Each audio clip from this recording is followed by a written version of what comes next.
Once upon a time, there was a little engine called Edward. He lived in a shed with 5 other engines. They were all bigger than Edward and boasted about it. The driver won't choose you again, they said. He wants big, strong engines like us. Edward had not been out for a long time. He began to feel sad. Just then, the driver and fireman came along to start work. The driver looked at Edward.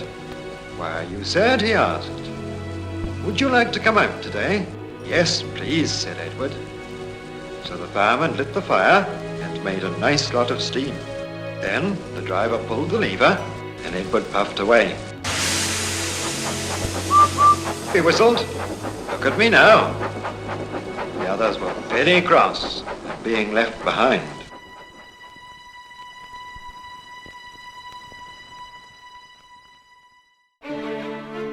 Thomas was a tank engine who lived at a big station. He had 6 small wheels, a short stumpy funnel, a short stumpy boiler, and a short stumpy dome. They've changed it. It isn't King's Cross anymore. It's St. Pancras. Battered, weary, but unbeaten, Edward steamed in. But Percy just went...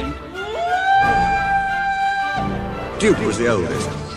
He had been the first engine on the line, and named after the Duke of Sodor.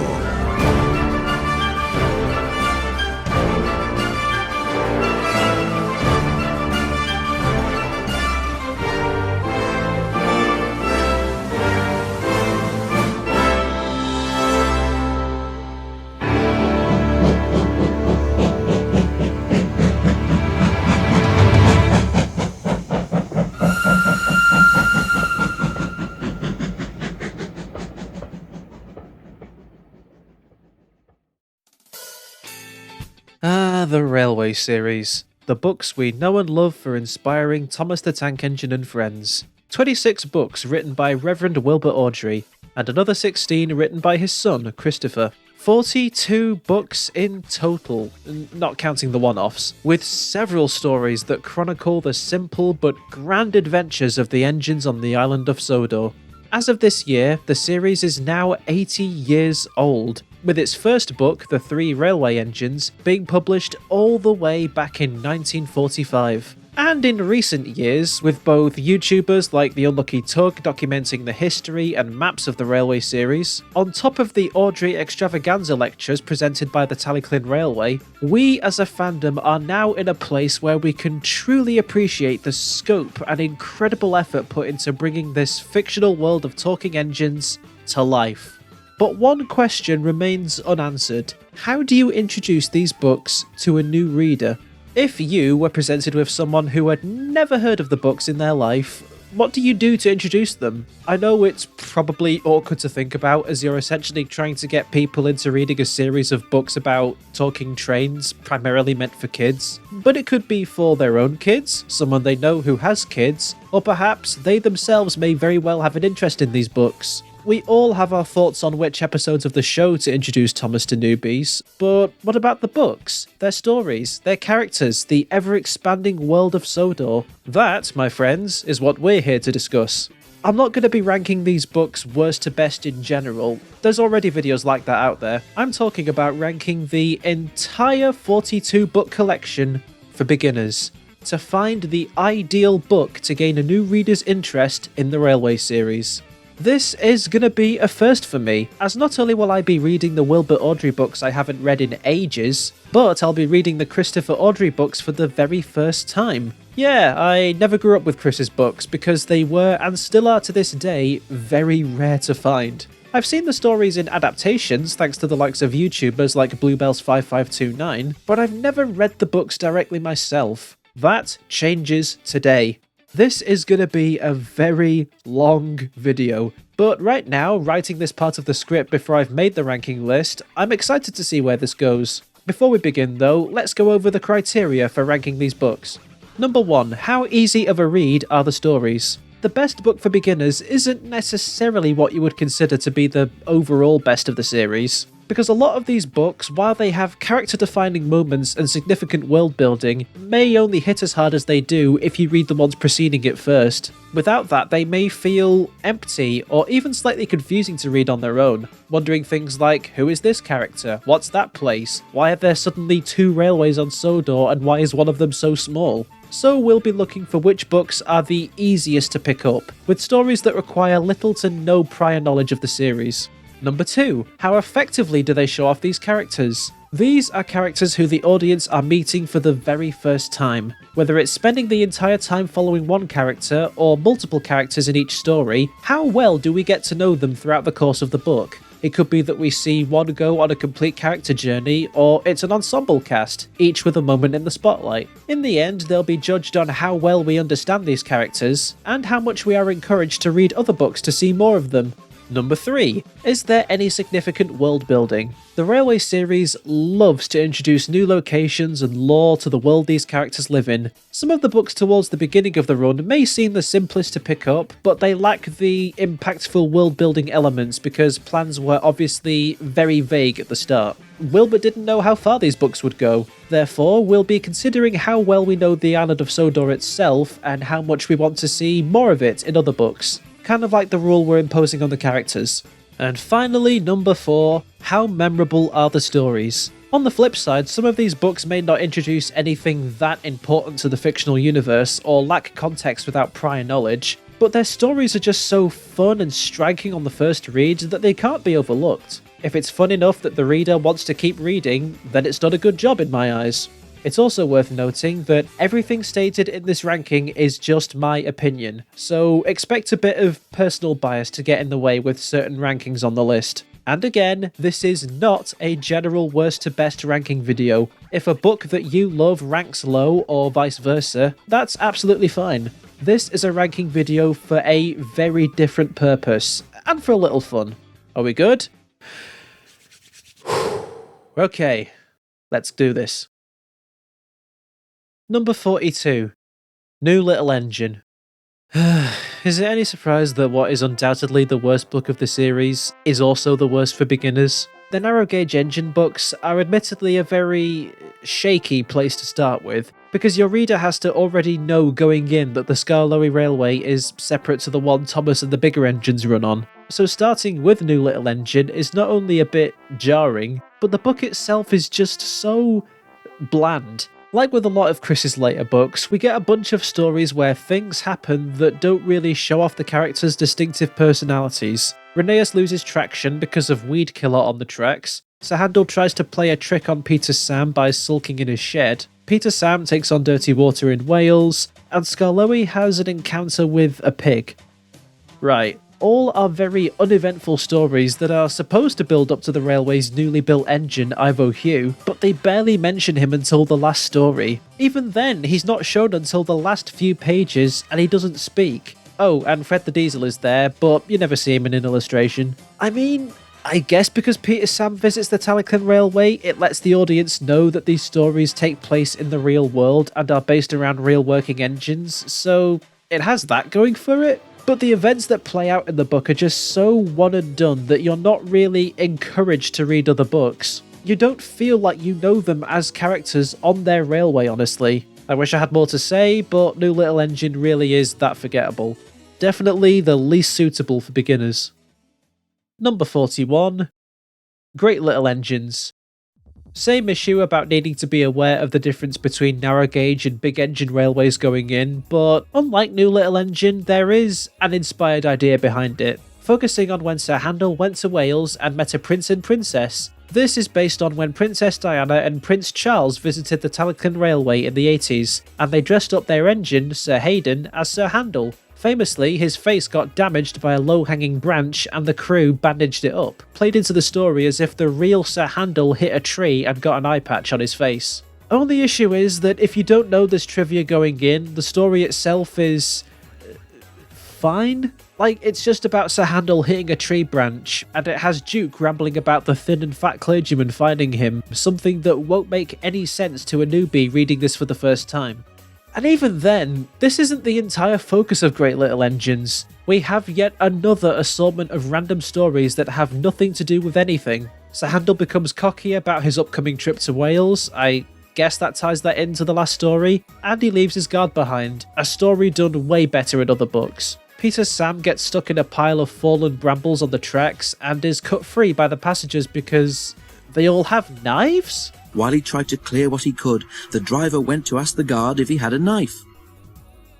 Some of the passengers had knives too and came to help. That's certainly not threatening at all. And a story where some Boy Scouts are very thirsty, so Duncan brings them fizzy pop. Okay. Again, it kinda lets people know Sodor is treated as a real place with one of the engines going to a real world railway, but its enjoyment comes mostly from knowing the real history when picking up this book. Other than that, it's a dud. Number 40. Thomas and the Fat Controller's Engines. Admittedly, this book is only slightly above the others for its premise alone. The book was published in 1995, the year the railway series itself turned 50 years old, and they address this within the stories as the Fat Controller plans to hold a Golden Jubilee celebration for the books. This lets the audience know that the books exist within themselves, and it has the potential to build up to this grand celebration in a 4-part story adventure. But it doesn't. The first story mentions the Golden Jubilee, but it gets put to one side in favour of an unrelated story where Gordon nearly hits a crow. The next 2 stories are as random as they come, with Edward losing a wheel that runs into a cabbage field, and Thomas derailing because of rabbits under the tracks. And just what do they have in store for the final story? The epic Golden Jubilee that they failed to build up to properly? It's one where Pip and Emma, led by Edward, are taking passengers to the celebration, but they get stopped on their way because a spider web gets caught in the electronics of a signal box and it shuts down. At the junction, a breeze blew into the room beneath the signal box. It wafted the old spider's web between 2 electrical contacts. At once, everything in the signal box stopped working. Signals went to danger.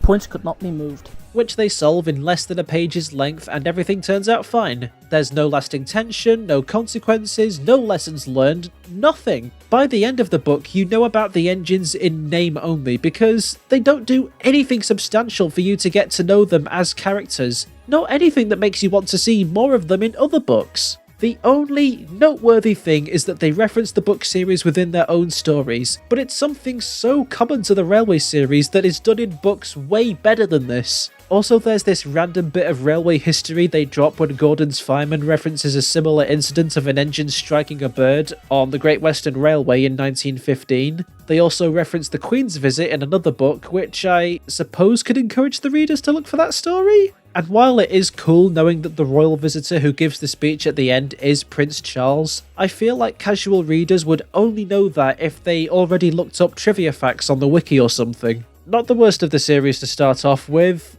but not a good one either. Number 39, Thomas and Victoria.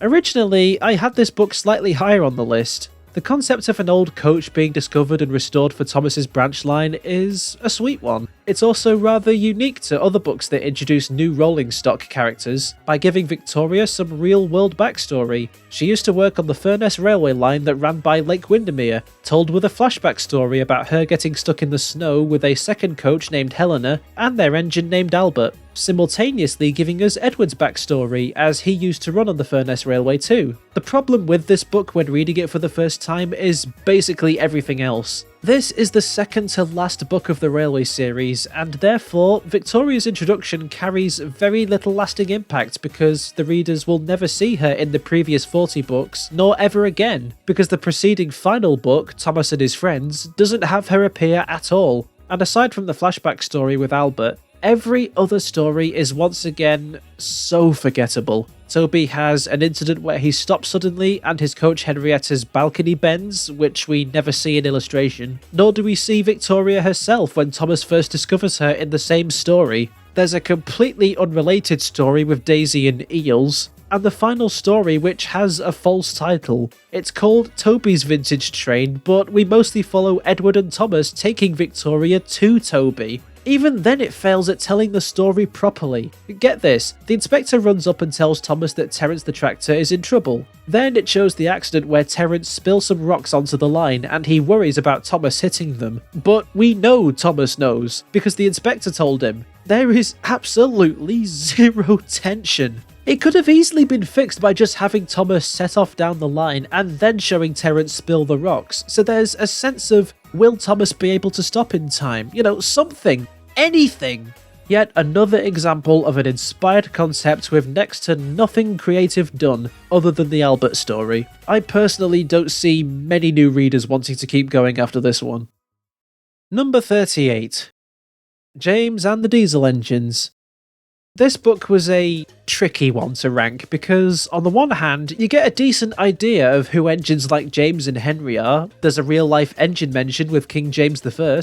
I knew an engine called King James, remarked Duck, in the old days at Paddington.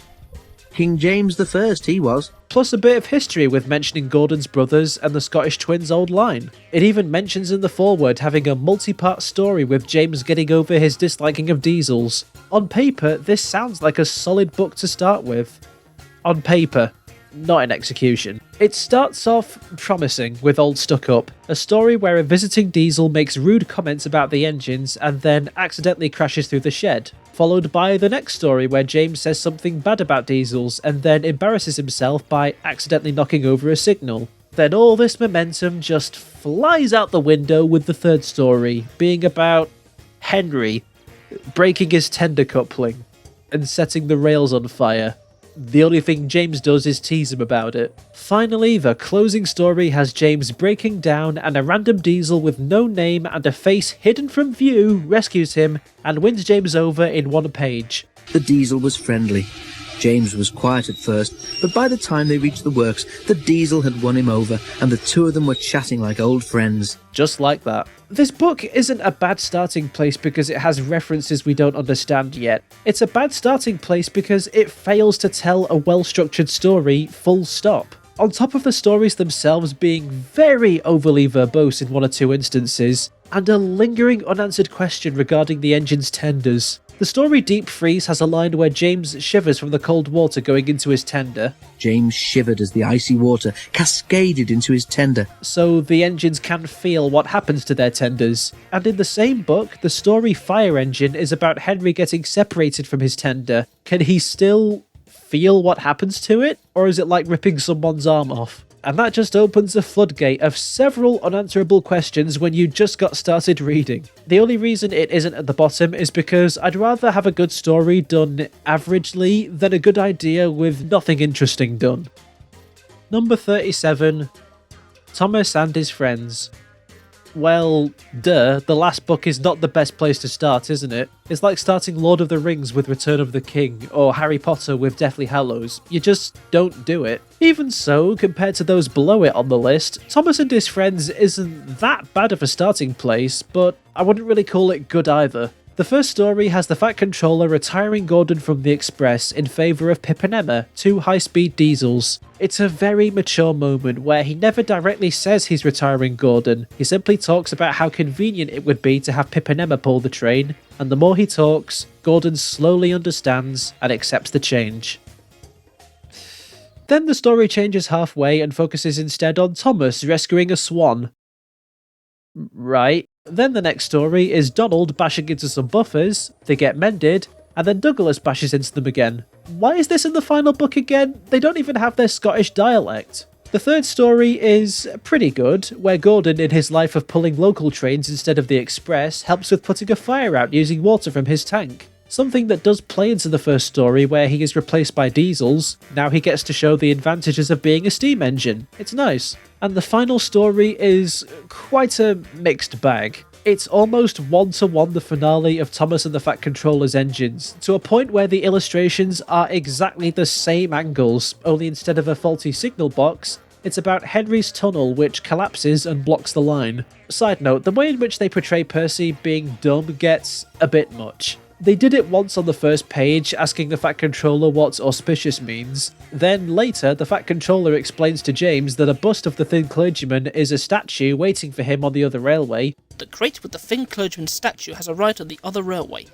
I want you to fetch it, please. Followed by Percy asking a few pages later what a bust is. Percy had a smaller problem. Why is everyone bothered about something that's broken? He asked Toby one day. Toby was puzzled. Broken? He asked. What do you mean, broken? Well, explained Percy, the Fat Controller said it was bust. What's bust? When we, the reader, already know it, but Percy just has to ask because he's so stupid and doesn't know what it is. Right, but on the other hand, the final illustration where they unveil the bust of the thin clergyman, with the knowledge from this story that he represents Wilbert Awdry, is very wholesome. By the end of the book, we know a couple of personalities of the engines like Gordon, Percy, and to a certain extent Thomas, Pip and Emma, but the rest of the engines barely do anything interesting. It is a fairly unfocused book, with some good stuff in it, but the overall package leaves a lot to be desired. Therefore, it is not an ideal book for starting the series with. Number 36. Mountain Engines. Oh boy. Here we go with the first of Wilbert's books on the list. I have made it no secret in the past that Mountain Engines is my least favourite of the first 26 books written by Wilbert, so personal bias may be affecting its placement on the list a bit too hard, but I honestly can't think of any Railway series book penned by Wilbert that is less appropriate for beginners than this one. My issue isn't that it focuses on a railway we'll never see again, it's because the book itself is kind of badly structured. The first story has a common problem to the series where explaining how the railway works takes up the whole story with not much going on. It's just Culdee telling the narrow gauge engines how a railway works and a short explanation about him running backwards down a steep slope. Some call it appeal, I call it telling without showing. The second story is a slight improvement with Culdee's made-up story about their number one engine Godred falling off the mountainside and being used as spare parts for the other engines. Pretty dark stuff, I know. But his story feels cut short just to have Duncan and Sir Handel complaining about safety. In the third story, we're finally shown the mountain railway when Culdee returns, but we're given no time to know any of the other engines on the railway, other than Lord Harry, who I swear the execution of him being rescued by Culdee after he derails is almost word for word James's accident in Dirty Objects. Don't believe me? Take a listen. Look here, Percy. Whatever is that dirty object there? Any idea? Oh, that's James, Toby. Didn't you know? No, it's James's shape, all right. But James is a splendid red engine, and you never see his paint dirty, do you? Wilfred, he called. Who is this wreck? It's Lord Harry, didn't you know? It looks like old Harry. It's fat as old Harry. But of course it can't be old Harry. Why ever not? You see, old Harry's an up-to-date engine. He can go twice our speed in perfect safety. Then the final story, which should be a grand redemption for Lord Harry, again feels cut short because we barely got time to know him as a character before his triumph on Devil's Back, rescuing stranded climbers. On top of too many mountain engine characters just thrown in with no time to get to know their personalities, very strange and unanswered questions as to how they have two faces at either side, and it just feels misguided. Its saving grace that puts it this high on the list are the illustrations by Gunvor and Peter Edwards, because god damn these are absolutely stunning. That, and I believe that new readers may enjoy learning about this railway being based on the real-life Snowdon Railway in Wales. It just has a ton of structural issues that I think are hard to ignore. Number 35. Wilbert the Forest Engine.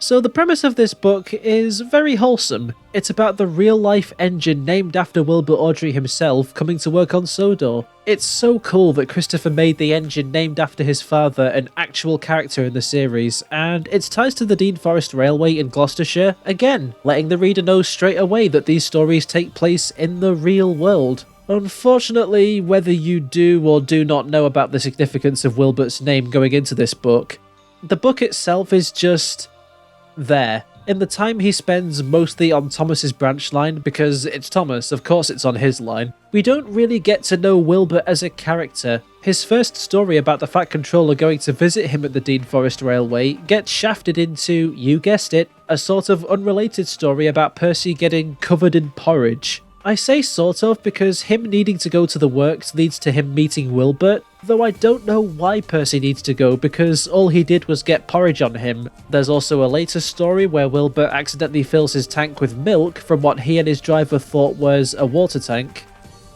And that's it. The other stories have him telling the tale of another engine like him called 16 falling cab over wheels, which is a fun enough story. And the last one has him go to the Little Western line that he was meant to go to at the beginning of the book, and him needing to pull a broken truck with wire, which is definitely a story. Yeah, I only have the book this high on the list because we do get introduced to more than one railway line on Sodor, and we get the real-life connections with Wilbert and the Dean Forest Railway, even if not a lot happens and we don't really know Wilbert in what is meant to be his book. We know a bit about Percy and maybe Thomas and Toby, but not Wilbert. There's also a loose thread that never gets tied upon where the Fat Controller says he needs an engine like Wilbert. By the end of his stay, the Fat Controller knew that an engine like Wilbert was exactly what he needed. But he never buys another engine like him in the future books. That's not Christopher's fault though, that's more on the publishers wanting more books about Thomas.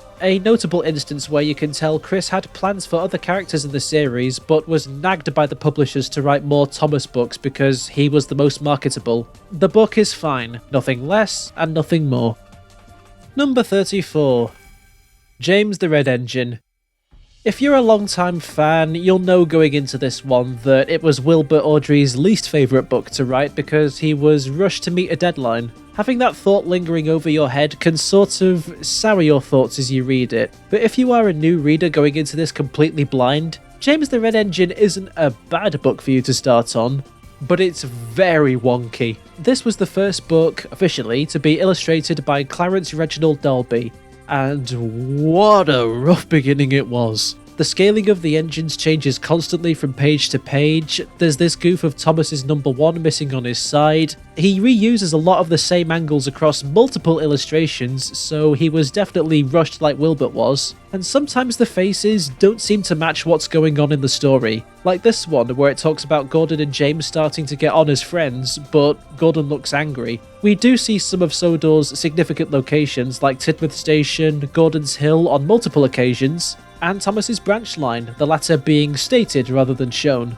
As fans, we know James's arc from making mistake after mistake to proving himself is just Thomas's arc in his book, but casual readers will appreciate seeing a new character in this book actually having an arc compared to the other ones we've looked at. They get to know James and his struggles throughout the course of the book, from soaking the Fat Controller's new hat, causing a brake pipe in the coaches to break, having his line of trucks break away, only for him to pull the full train over Gordon's Hill afterwards, and saving the express from running late. We get to know other engines too, like Edward and his sensible nature trying to help James with passenger trains, and Gordon who grows from teasing James to respecting him. Something just feels a bit off with this book though, like there's meant to be more to see about Sodor and its engines, or the story's feeling short. It doesn't so much leave you wanting more, as much as it leaves you asking, where's the rest of it? Still, it's an okay book for beginners. Number 33. Troublesome Engines.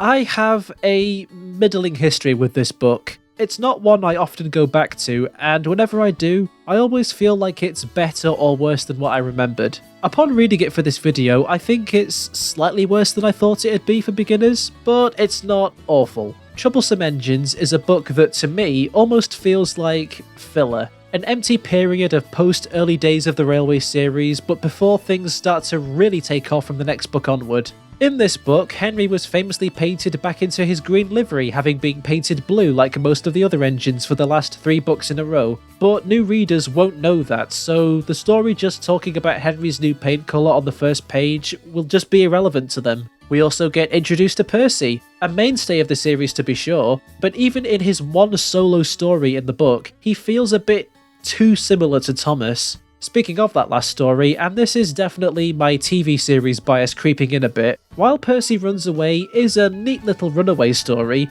the book version of this story just doesn't hit the same, and to me, really sinks in how short the time Gordon, James and Henry were shut up in the shed after going on a failed strike. I honestly would have preferred the last story in this book being about Thomas, Edward and Percy managing trains without the big engines, and I think the new readers would want to see that too. Oh yeah, just like in James the Red Engine, the illustrations look a bit wonky in places. With all that being said, however, structurally the book isn't bad. The first two stories give all three big engines their own reasons for wanting to go on strike, with Henry's encounter with the elephant and both Gordon and James struggling to use the turntable because of the wind. We're introduced to staple locations of the series moving forward, like Henry's Tunnel and Gordon's Hill, as well as how there is both a main line for the railway and branch lines run by engines like Thomas. Troublesome Engines certainly has good individual moments, but the full package is just not a great introduction in my eyes. Number 32. Very old engines. Honestly, for as much of this book asks of you to have prior knowledge of the Skarloey engines, for it to be this high on the list that's meant to rank the series for beginners, that's pretty impressive. Very Old Engines focuses on the time when Skarloey and Rheneas first came to work on Sodor, the earliest days of the railway that the books ever covered, outside of the Island of Sodor history book. Can you imagine if we tried to recommend that book for beginners? Like, no stories or funny characters, just a huge-ass Bible book of lore related to Sodor's history and the engine builds?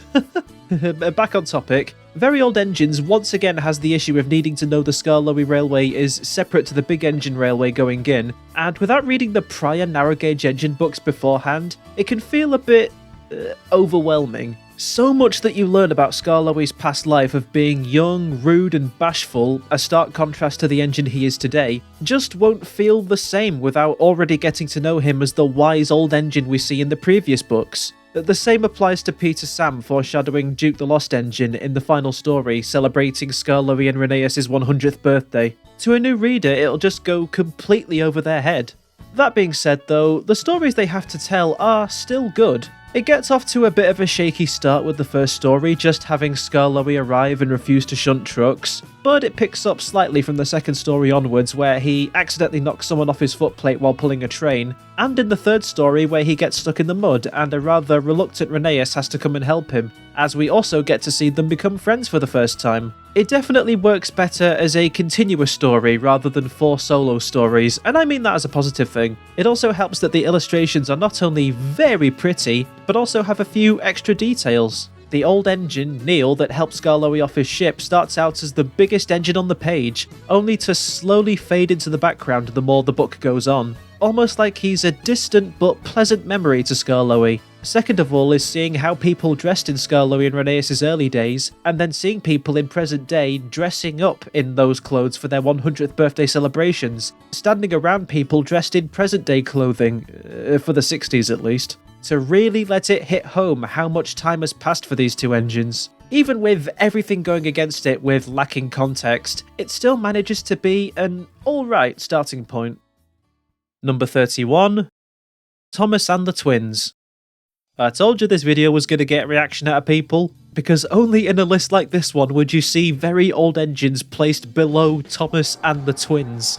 But I do have to be honest, this is a good book for beginners. It's the first time Thomas meets Bill and Ben on Edward's Line, and we're introduced to that whole part of the railway with the China Clay Works, their ongoing business with farmers, the fields where Trevor the traction engine works, and a part of the line that usually floods in heavy rainstorms called the Drain. What's more, these stories are both fun and showcase the characters in memorable ways. Thomas is quick to anger, so of course Bill and Ben taking the mick out of his colour on the first story gets a rise out of him, while Edward is the middleman that stops the fight from getting messy, and it only gets worse later when Thomas hits a lorry and gets covered in eggs. That's not a new engine, it's Thomas.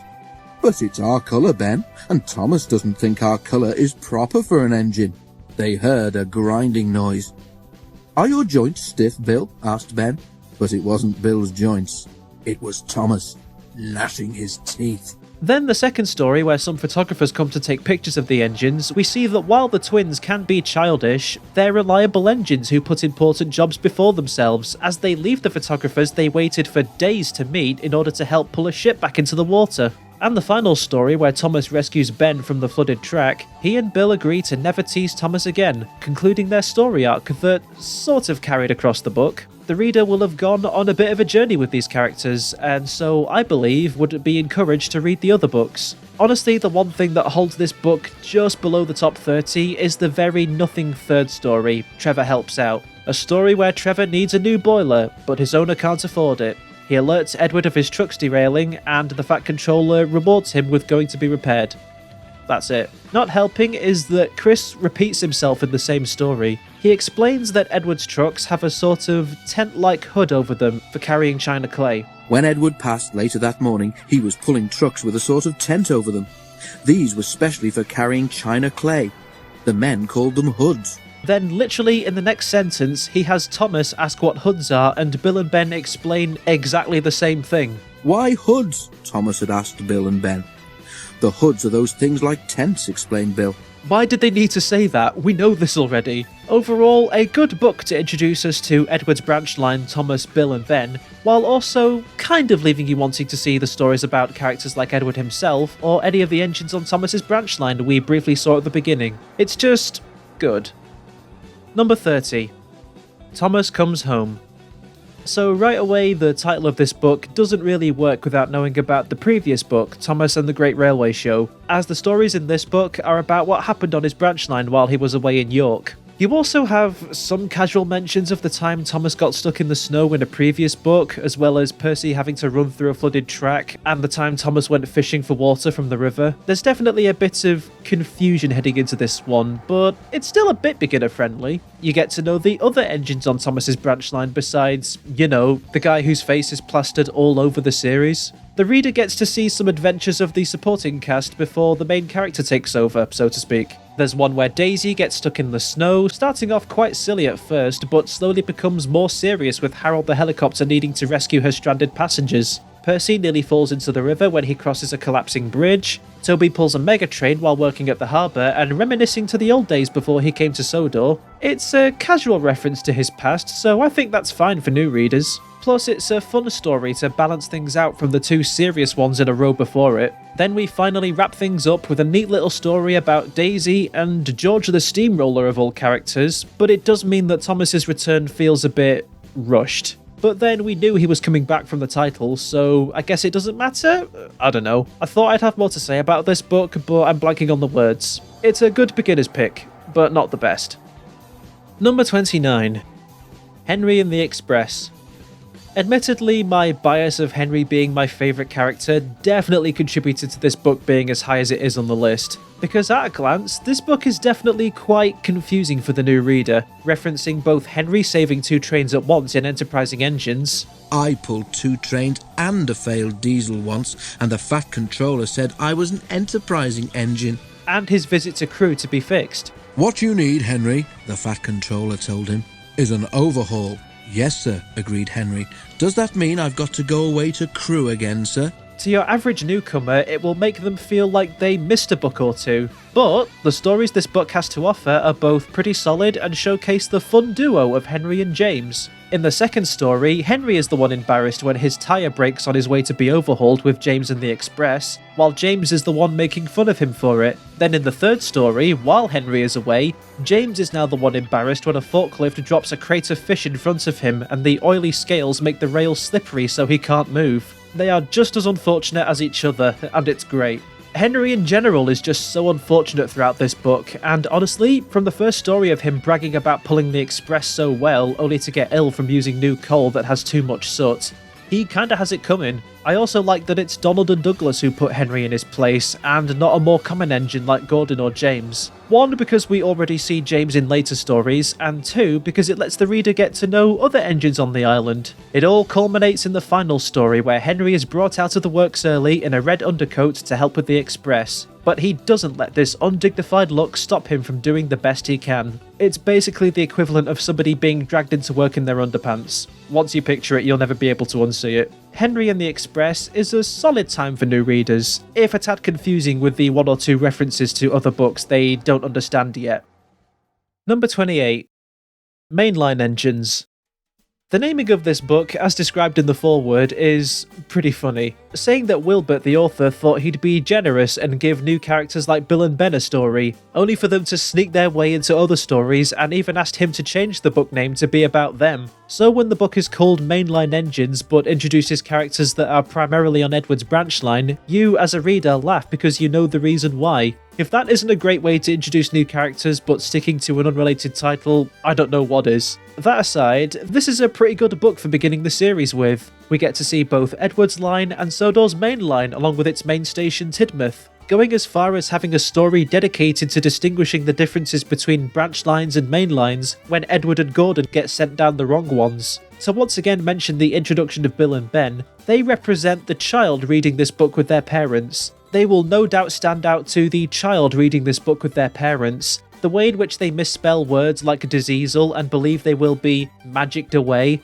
is very clearly meant to make the children say, "Look how silly they are for talking like this," and pretty much laugh with their parents about it. The comic relief, so to speak. We also get Boko, whose introduction doesn't really require you reading the other books to understand him, but it makes Gordon's, and especially Duck's new friendship with him hit harder when you know about their disdain for diesels that started many books ago. This book is also pretty funny with its first 3 stories. Bill and Ben tricking Boko into thinking they're appearing and disappearing in front of him, James getting stung by a bee, and Gordon getting the crap scared out of him when Bill and Ben joke about pushing him into the sea. But the real strength in this book comes from the final story, Edward's exploit. After 3 comedy stories in a row, we conclude with a serious one, where Edward severely damages himself pulling a passenger train. With only 2 of his 4 driving wheels working, he has to pull a heavy train uphill with the wind and rain against him, and despite everything holding him back, he refuses to give in and gets the train home. A wonderful character moment for Edward that immediately endears any new reader to him, and thus they will want to see more of his life in the other books. This is a good book that works better at telling individual stories that still partially relies on prior knowledge to get the most out of it. Number 27. 4 Little Engines. Like Troublesome Engines, this book wasn't as good as I remember it being, but in terms of how accessible this is for new readers, it's still pretty good and much more engaging. This is the book that first brought us the Skarloey Railway and its lovable fleet of engines. And maybe it's because this was the first book Awdry wrote to both tell stories and promote the Tallyclin Railway, but 4 Little Engines really feels like it was made more for promotion rather than to introduce a new fictional railway. I say that because this book has the same issue as Mountain Engines, where the first story is just a character talking about how the railway works, with Skarloey talking to Edward about it. Again, telling rather than showing. Honestly, Skarloey Remembers feels like it would have worked better as a dream story, like Skarloey dreams of the last day he saw Rheneas before he went away to be mended, or something like that, I don't know. Thankfully, it makes up for that rather rocky beginning with the next 3 stories, each giving one of the 3 little engines in this book a moment to interact with the bigger ones. Yes, I said 3, Rheneas isn't really a thing yet. Sir Handel brags and shows off so much in his interaction with Gordon, leaving him at a loss for words. Peter Sam is gaslighted by Henry to rush his own passengers during sightseeing, resulting in him almost leaving the refreshment lady behind. And Skarloey shows pure determination when he comes out of the shed after so many years and pulls a passenger train when Sir Handel is out of action. Even after breaking a spring causing his body to tilt out of shape, Skarloey storms through and gets the train home, earning James's respect without him saying a word. The reader sees those bigger engines through the eyes of the little ones, and I feel would create a sense of intrigue to want to see the big guys in other books. The very picturesque illustrations by Dalby also match the beautiful mountainous region the Skarloey Railway is on, and it's overall a very cute book. Great for introducing the Skarloey Railway, just not so door as a whole. Number 26. Stepney the Bluebell Engine. This book honestly feels like even more of a blatant promotion for a railway than 4 Little Engines did. The second story alone is just showcasing its real-life engines rather than telling a story, but this book does focus on the big engine railway, so we get to see the more common characters in the series than the little engines. Stepney the Bluebell Engine is a book that pulls no punches with its theme of scrap. The first story is Percy talking to Douglas about the state of railways at the time of the book's release, and how steam engines are facing the cutter's torch, complete with this very heartbreaking illustration that is sure to hit first-time readers the same way it still hits us fans to this day. Also, having a more naive character like Percy as the audience surrogate in the first story explaining what's happening to steam engines and the Bluebell Railway is nice. It's like they're using a character more on the children's level to explain tricky topics. Immediately, we look up to Stepney for his bravery against the snobby diesels. He doesn't have to earn a respect, he's an engine who already worked himself to the point of almost being scrapped, so he already deserves the chances to work he's given. Stepney is such a different character compared to Sodor's main fleet, and I mean that in a good way. He shares their eagerness to work, but it goes a lot further than that as he expresses enjoyment for pulling trucks, a mindset that leaves the other engines speechless, though again, something that would only hit us hard with the prior knowledge of how troublesome trucks can be on Sodor. The final story is the real standout. A nameless 1 in 100 snobby diesel comes to the island originally to help out with the express, but can't help but try to assert his dominance. This blows up spectacularly in his face when his air intake accidentally sucks up the inspector's hat, and Duck and Stepney have to pull the express together. It's an awesome moment for both engines, and I specifically love how their journey ends. Duck is visibly out of breath, but not Stepney, because he has an energy that cannot be beaten, proving that those who nearly scrapped him were fools to assume he was on his last legs. In other words, steam engines have plenty more to give than we think. Fantastic. To talk about those besides Stepney, we get to see little glimmers of the other engines' personalities, either with their interactions with Stepney or by themselves. Percy's naive innocence we discussed earlier, and we see Douglas's very blunt disdain for diesels, which is justified when that snobby mainland diesel appears in the final story, and both he and his twin Donald lash out accordingly. We get to see a short but effective introduction to Thomas, an easily irritated sort when he gets shunted off the line to make way for Stepney, but is also easily swayed when Stepney compliments him on his experience the next day. "Ah, well," said Thomas modestly. "Perhaps when you know the road as I do." "Exactly," put in Stepney. "You're such an expert." Thomas, flattered, forgot he was cross, and told Stepney all about his branch line. We also meet Caroline, who, while she is never seen again, her story with the cricketers chasing after Stepney to get their one and only ball back is just comedy gold. The beautiful illustrations by Gunver and Peter Edwards also help rank this book a little higher just for how dynamic they are, even if you can tell this was their first attempt for the series, as evident by the scaling of the engines at certain points. This is a book with a very tricky beginning, yet still manages to hold its ground with its characters and how it ends. Number 25. Toby, Trucks and Trouble. Yeah, there's a lot of books based on Thomas's branch line, isn't there? Hence why this one is as high on the list as it is, being honest. It's a pretty good introduction to the engines on Thomas's line that aren't Thomas himself. I put this one above Thomas Comes Home because in this book there isn't a looming thought of Thomas returning from somewhere far away. He's just elsewhere when these events take place. The stories themselves are allowed to be solo stories with nothing much to connect them. I mean, they kinda do with how the first story puts Mavis out of action after she hits a lorry, but that doesn't really make the work for Toby and Percy that much more difficult, as Terence the Tractor just comes to help with the shunting in the final story. In this book, we're introduced to the ins and outs of the Farquhar branch line, its quarry, the dangerous road crossing leading up to it, and the harbour, but most of all, we learn about Toby. We're told he used to work on a railway in East Anglia, something the reader will learn about in another book. But for the first time, we learn about his life before then, when he worked with his brothers in a busy harbour. We're told a very bittersweet story where he and his crew set out to go to the seaside for the first time, helping a broken down steam engine along the way, only for his visit to be cut short when a festival he was meant to be attending has no room for him to stand.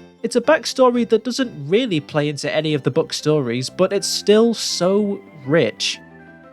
Oh, he also just derails in the last story and re-rails himself lickety-split. In that regard, the book kind of feels like it ends abruptly, but there is the knowledge that it ends in the same location where the first story began, so that's neat. Oh yeah, Percy almost kills Bulstrode the barge, I forgot to mention that. I guess because Bulstrode is still around in both today's merchandise and the All Engines Go series, it makes Toby, Trucks and Trouble, as a beginner's book, more relevant than the ones below on the list, weirdly. Number 24. Duke the Lost Engine. At this point, I would like to kindly remind people that I'm looking at these books as if they were a new reader's first exposure to the Railway series, so Duke the Lost Engine being below the top 20 does not affect its significance as the grand finale to Wilbert's books in any way, shape or form. Are we good?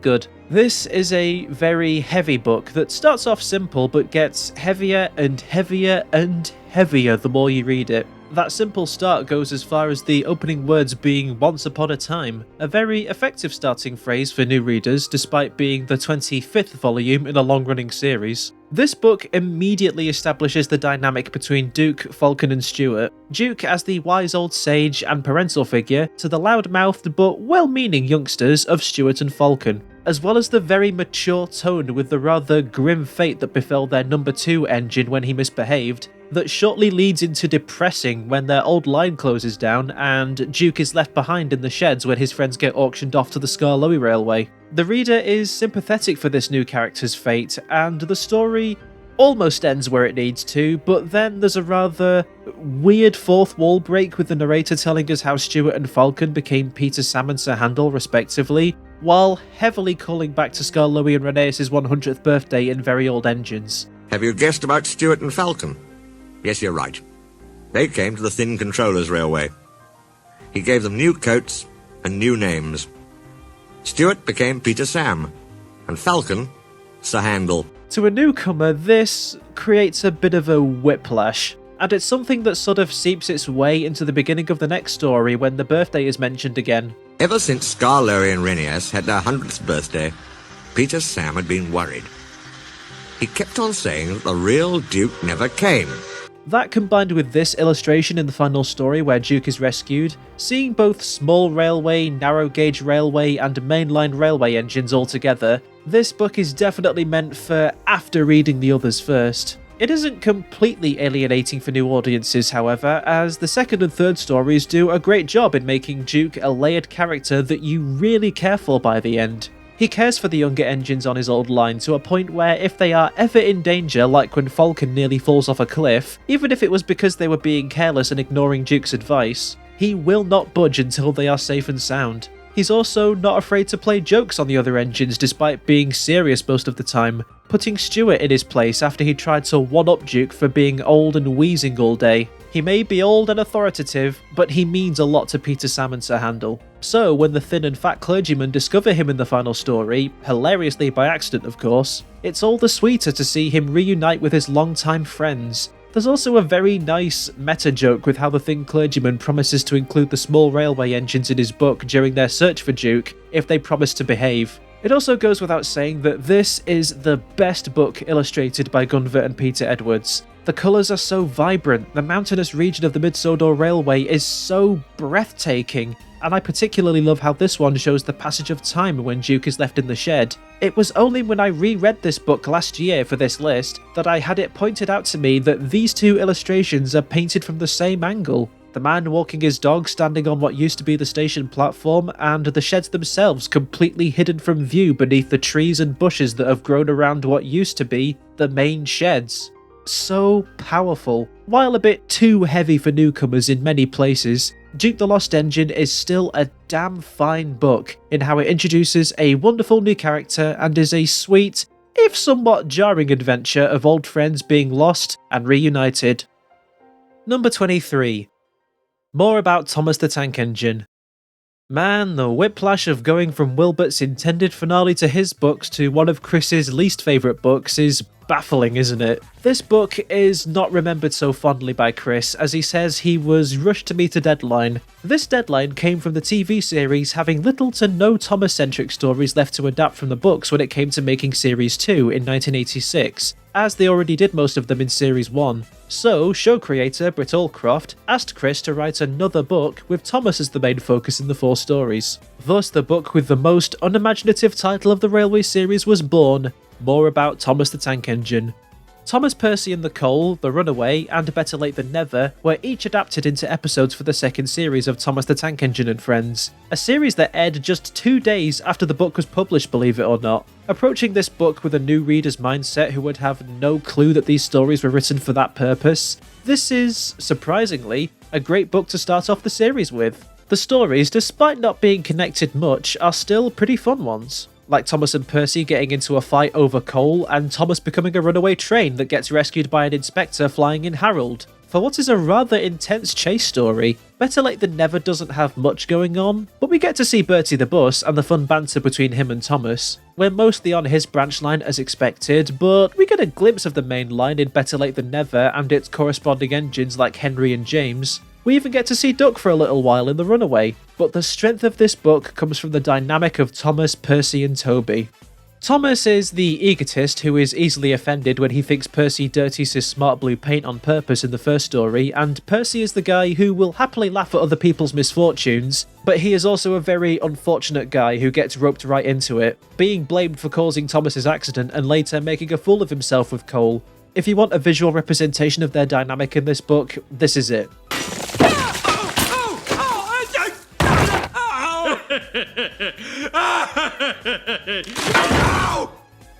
And Toby? He's just vibing and loving every second of the two engines getting annoyed at each other. Thomas was grumpy in the shed that night.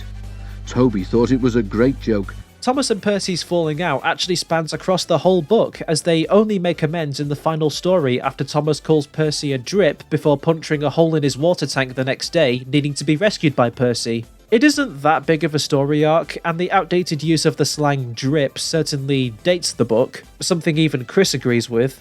But I don't know, something about that sweet last line makes me remember this unimaginatively named Thomas book very fondly. "I'm sorry I was rude," said Thomas as Percy helped him back to the shed.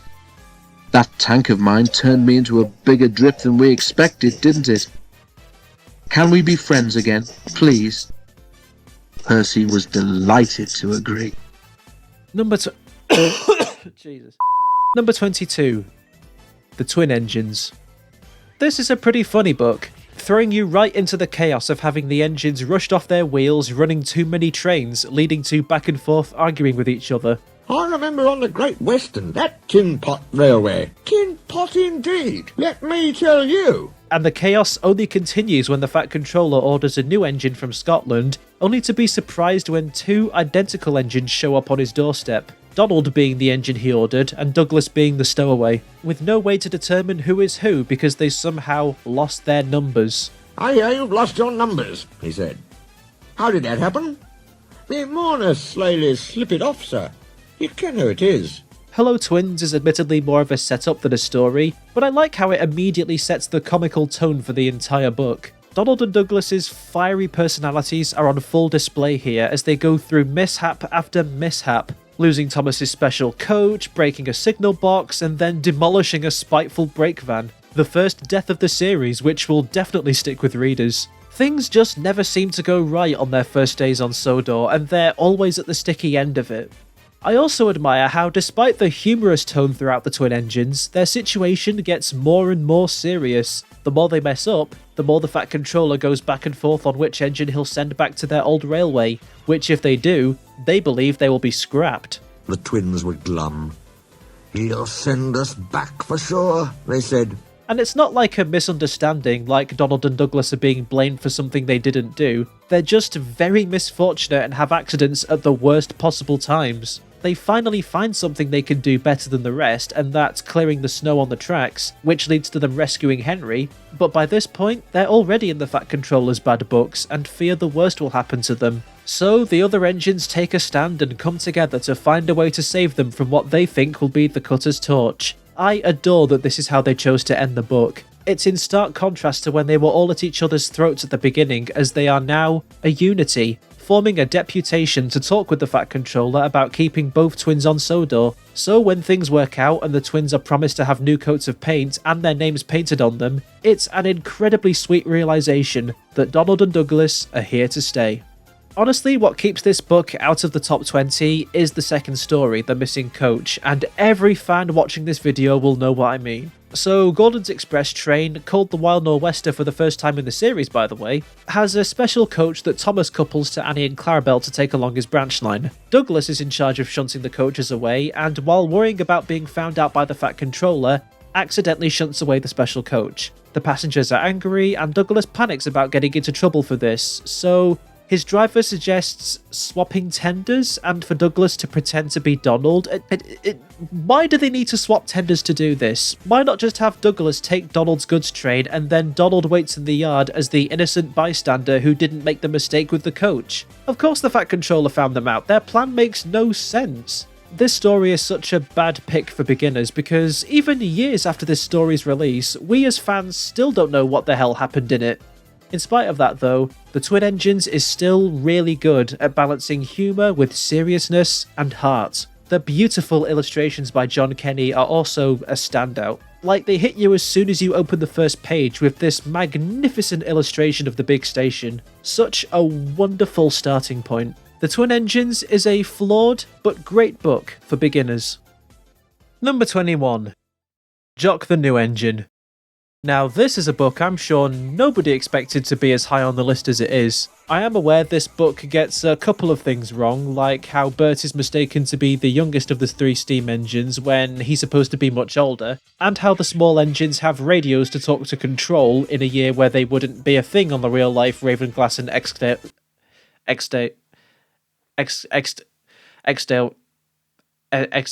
that one.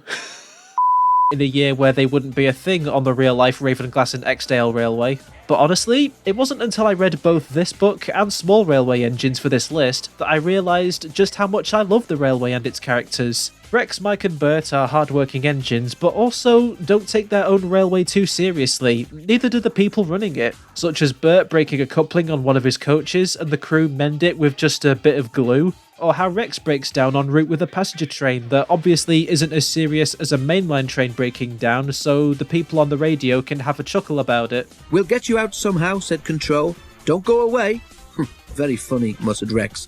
"Chance would be a fine thing." This book might also have the most meta introduction to a new character in the series when we first meet Frank the Diesel. The events of this book take place in 1967, the year the first book of the Small Railway Engines was published. Frank finds out he isn't in it because he was away when the thin clergyman visited their railway and just didn't see him, causing Frank to lash out and run into the back of the shed. This is such a clever way to introduce a new character while also showing your readers that the books exist within themselves, to sell that these stories take place in the real world. The rest of the book covers the build-up to the railway building Jock. It's a mystery that's discussed amongst the three main engines, in what is another very humorous exchange. "Do you know what I think?" asked Bert one evening, soon after the next season began.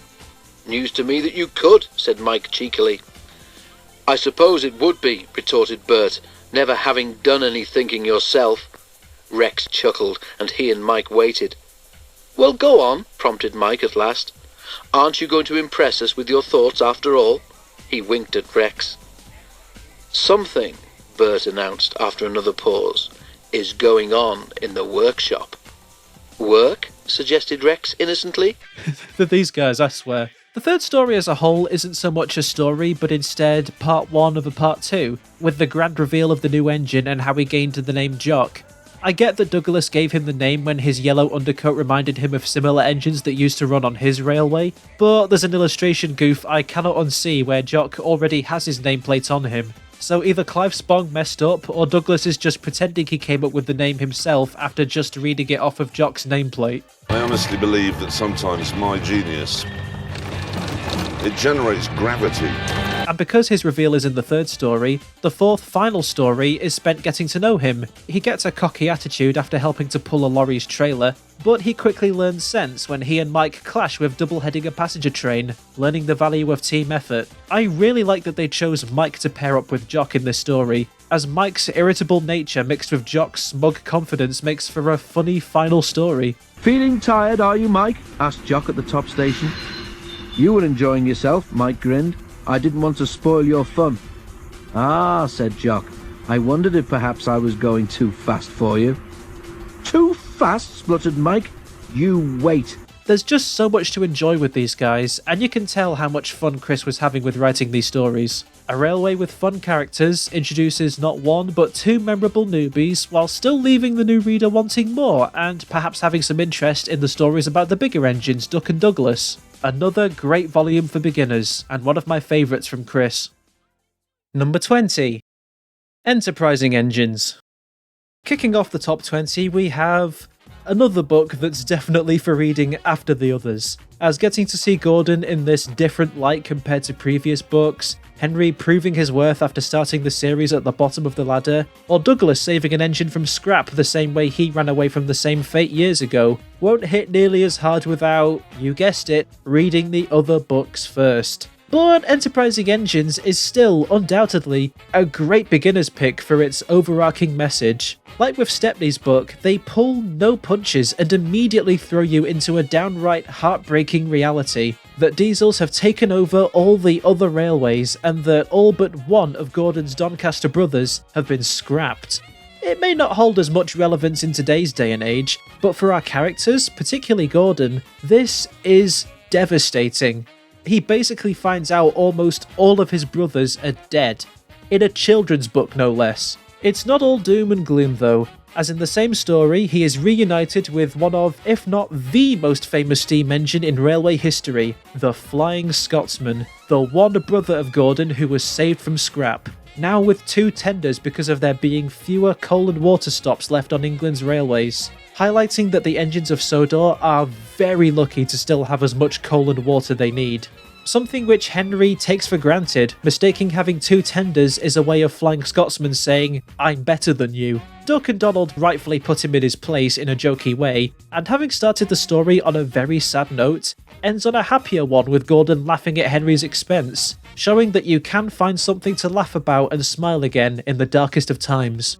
The second and third stories are 2 of the most beloved amongst the fandom. The second, Super Rescue, not only has Henry's single greatest moment in the books where he rescues 2 broken down diesel trains at the same time, but these diesels introduced in this story show both the best and worst sides of those off the mainland. The same ones we just learned before have replaced all steam engines across England. D199 is no different to the likes of every self-centered prick diesel before and after his appearance, and 7101 is considerably friendlier but a lot different to diesels like Boko and Rusty. He looks up to steam engines with huge respect, to a point where the very idea of them breaking down but still pressing on blows his mind.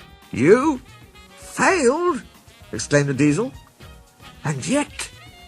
His voice trailed away in admiration. Not every mainland diesel is full of malice, and 7101 is proof of that. Then you have Escape, a daring adventurous story where Douglas helps an engine in need named Oliver, his coach Isabel, and Brake Van Toad, almost getting caught but still just about managing to make a getaway, as Oliver recalls his great escape to Sodor and his Great Western Railway life. The story is definitely the official ending to the book, whereas the 4th story, Little Western, is more of a necessary epilogue, as Flying Scotsman takes his leave and the Fat Controller unveils that he knows about Oliver and intends to repair him ready for helping out on Duck's branch line. Even 7101 gets a happy ending as he becomes the 3rd working diesel on Sodor, and because of his growling engine, is named Bear by the other engines, who welcome him to his new home. The theme of this book is the beauty of survival, how the old world lives on in times of drastic change, that Sodor is a safe place for steam engines. Again, this book is better suited to read last, and their very heavy topics I think might make this one a bit overwhelming for new readers. It is still, however, a damn great volume, and if a new reader was to start the series on another book, Enterprising Engines is a must-read for them to get to. Number 19. Really useful engines. I hear you all loud and clear in the comments, guys. Yes, this is the first book written by Christopher, so it's kind of predictable for it to be this high on the list. Yes, the illustrations aren't exactly handsome, to put it lightly. And yes, after everything I just said about Enterprising Engines, how could really useful engines be better for beginners? Honestly, it boils down to just how simple it is. The first 2 stories are very days in the life of the engines on Thomas's branch line that still have inciting incidents, with Thomas chasing down thieves in a stolen car and Percy accidentally running over a postman's bicycle. Then, once the reader is eased into the world of Sodor with one branch line, the next 2 stories take place on the much bigger main line, where there are bigger trains and bigger accidents like when Duck crashes into the back of the flying kipper pulled by Henry, culminating in the final story where all 3 Smallies band together in order to pull Sodor's biggest train of all, the Express. Sodor feels much larger to the readers upon first glance because their protagonists are the smallest engines running on the railway, in this book anyway. I feel like after finishing this book, you know enough about the basics of Sodor's railway, but still have plenty more characters to meet and places to see in others. You know a lot of its landmarks like Gordon's Hill, the top station at Thomas's branch line, and the big station by the sea, but you're only just getting started. It may not be as heavy or important to the series as something like Enterprising Engines, and there are certainly books with better looking illustrations, but Really Useful Engines is just that, really useful. And less is more for an effective beginner's book. I wish I had more to say to justify me ranking it this high, but I'm admittedly running out of words. It's simply great for starting on. Number 18. Gordon the High-Speed Engine.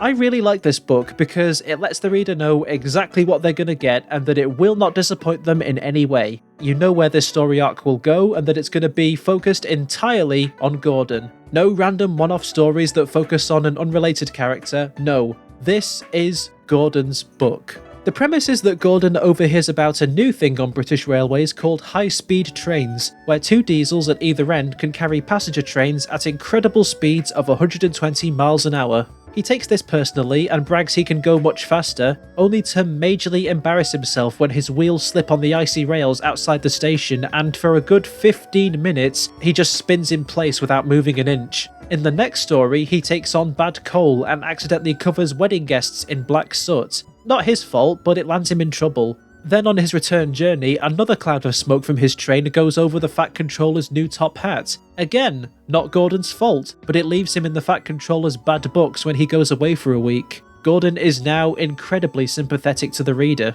The third story is Gordon proving his own worth to himself. When a hole collapses in his firebox and causes him to lose steam going up Gordon's Hill, he and his crew work their way around it and he makes his way over the top. I really appreciate how, despite pulling an express train full of passengers, only he and his crew know what's going on with his fire. He doesn't need those who laughed at him before to see his value. He overcomes an obstacle with no crowd and proves it to himself. He gets praise from the Fat Controller, but is still left in suspense as to whether he's still angry with him. The fear of replacement is still a possibility to him. The fourth final story has the introduction of Pip and Emma, the high-speed diesels we know Gordon is afraid of, but they break down on their journey and their train has to be rescued by none other than the Big Blue Engine himself. He makes amends with the Fat Controller and has the run of his life when he pulls Pip and Emma's train. A character journey that comes full circle, but still plants the seeds for Gordon's eventual replacements in the distant future. There are one or two references to previous books that the new readers might not get, and the book itself can be very wordy in places, a common trope in Chris's books, but the fact it tells such a well-rounded story with great pacing and some pretty good-looking illustrations by Clive Spong keeps it comfortably within the beginner's top 20, setting the stage for the rest of the series the reader is yet to experience, that these books are about sentient trains learning humility and self-worth through trials and tribulations, all told with one of the series' most iconic characters. Number 17. Thomas and the Great Railway Show. I'll bet this book was the last thing you all expected to be my choice of Chris's best book for new readers, wasn't it? Thomas and the Great Railway Show was one of those later books that I knew next to nothing about going in, other than when Unlucky Tug talked about it on his ranking video, and I was both surprised and quite delighted by how much I found myself enjoying it. So much so that I got myself a physical copy from winning an eBay auction. The plot is that Thomas has been chosen to represent Sodor's Northwestern Railway at a gala held at the National Railway Museum in York. In my opinion, there's no greater way to let your audience know that the Railway series takes place in the real world than by having its title character going to the most famous UK museum for real-life steam engines and having him interact with them. His journey takes him from Sodor to the real-life stations of Carnforth and Skipton. Then, after he crashes into a faulty crossing gate, the second story has him going the rest of the way to York on the back of a lorry, a situation both new readers and long-time fans will have never seen him in, sort of, and the lorry driver getting a parking ticket almost like Thomas is getting a parking ticket adds to the hilarity of this illustration.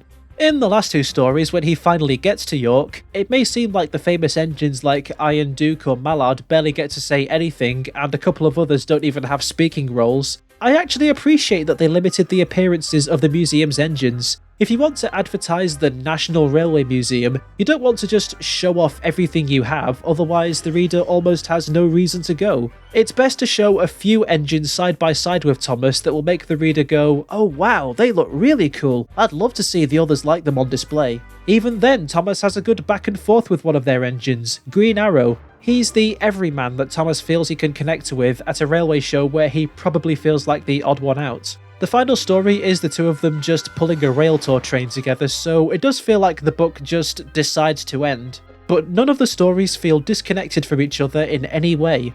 It's not like the other Sodor engines are completely brushed aside either. As in the first story, we do get a brief introduction to them as they discuss Thomas being chosen instead of them. Something I think would create a sense of intrigue to the reader to look out for other Railway series books written about these engines. There's a casual reference to the TV series. Fancy the National Railway Museum people at, where is it, York, wanting me to go there? They've never even seen me. Yes, they have, said Percy. On television, added Toby. The Fat Controller told us about it. Something even new readers will appreciate because, come on, everyone on the planet knows the show's theme song. The events in the third story, where Thomas accidentally runs over a shopping bag someone drops, make for a great railway safety PSA, and it's overall just a really great book to start the series with, both one of my favourites from Chris Awdry and a new favourite of the entire series. Number 16. Small Railway Engines. So this book has a very abrupt start where instead of a story, it's a hefty information dump on how the railway for the small engines works. Just like in Mountain Engines and Four Little Engines, it makes for a slow beginning that kind of expects you to know who certain engines like Gordon, James, Henry, Donald and Douglas are without seeing them in illustration. You do get to know the dynamic of the main trio in the story, how Rex, Mike and Bert have a distinct brotherly bond, but it is still once again a book that tells the reader how the railway works rather than shows it. But trust me when I say this, the next 3 stories are absolutely worth it. I mean what I said when I talked about these guys in Jock the New Engine. They're just so damn funny.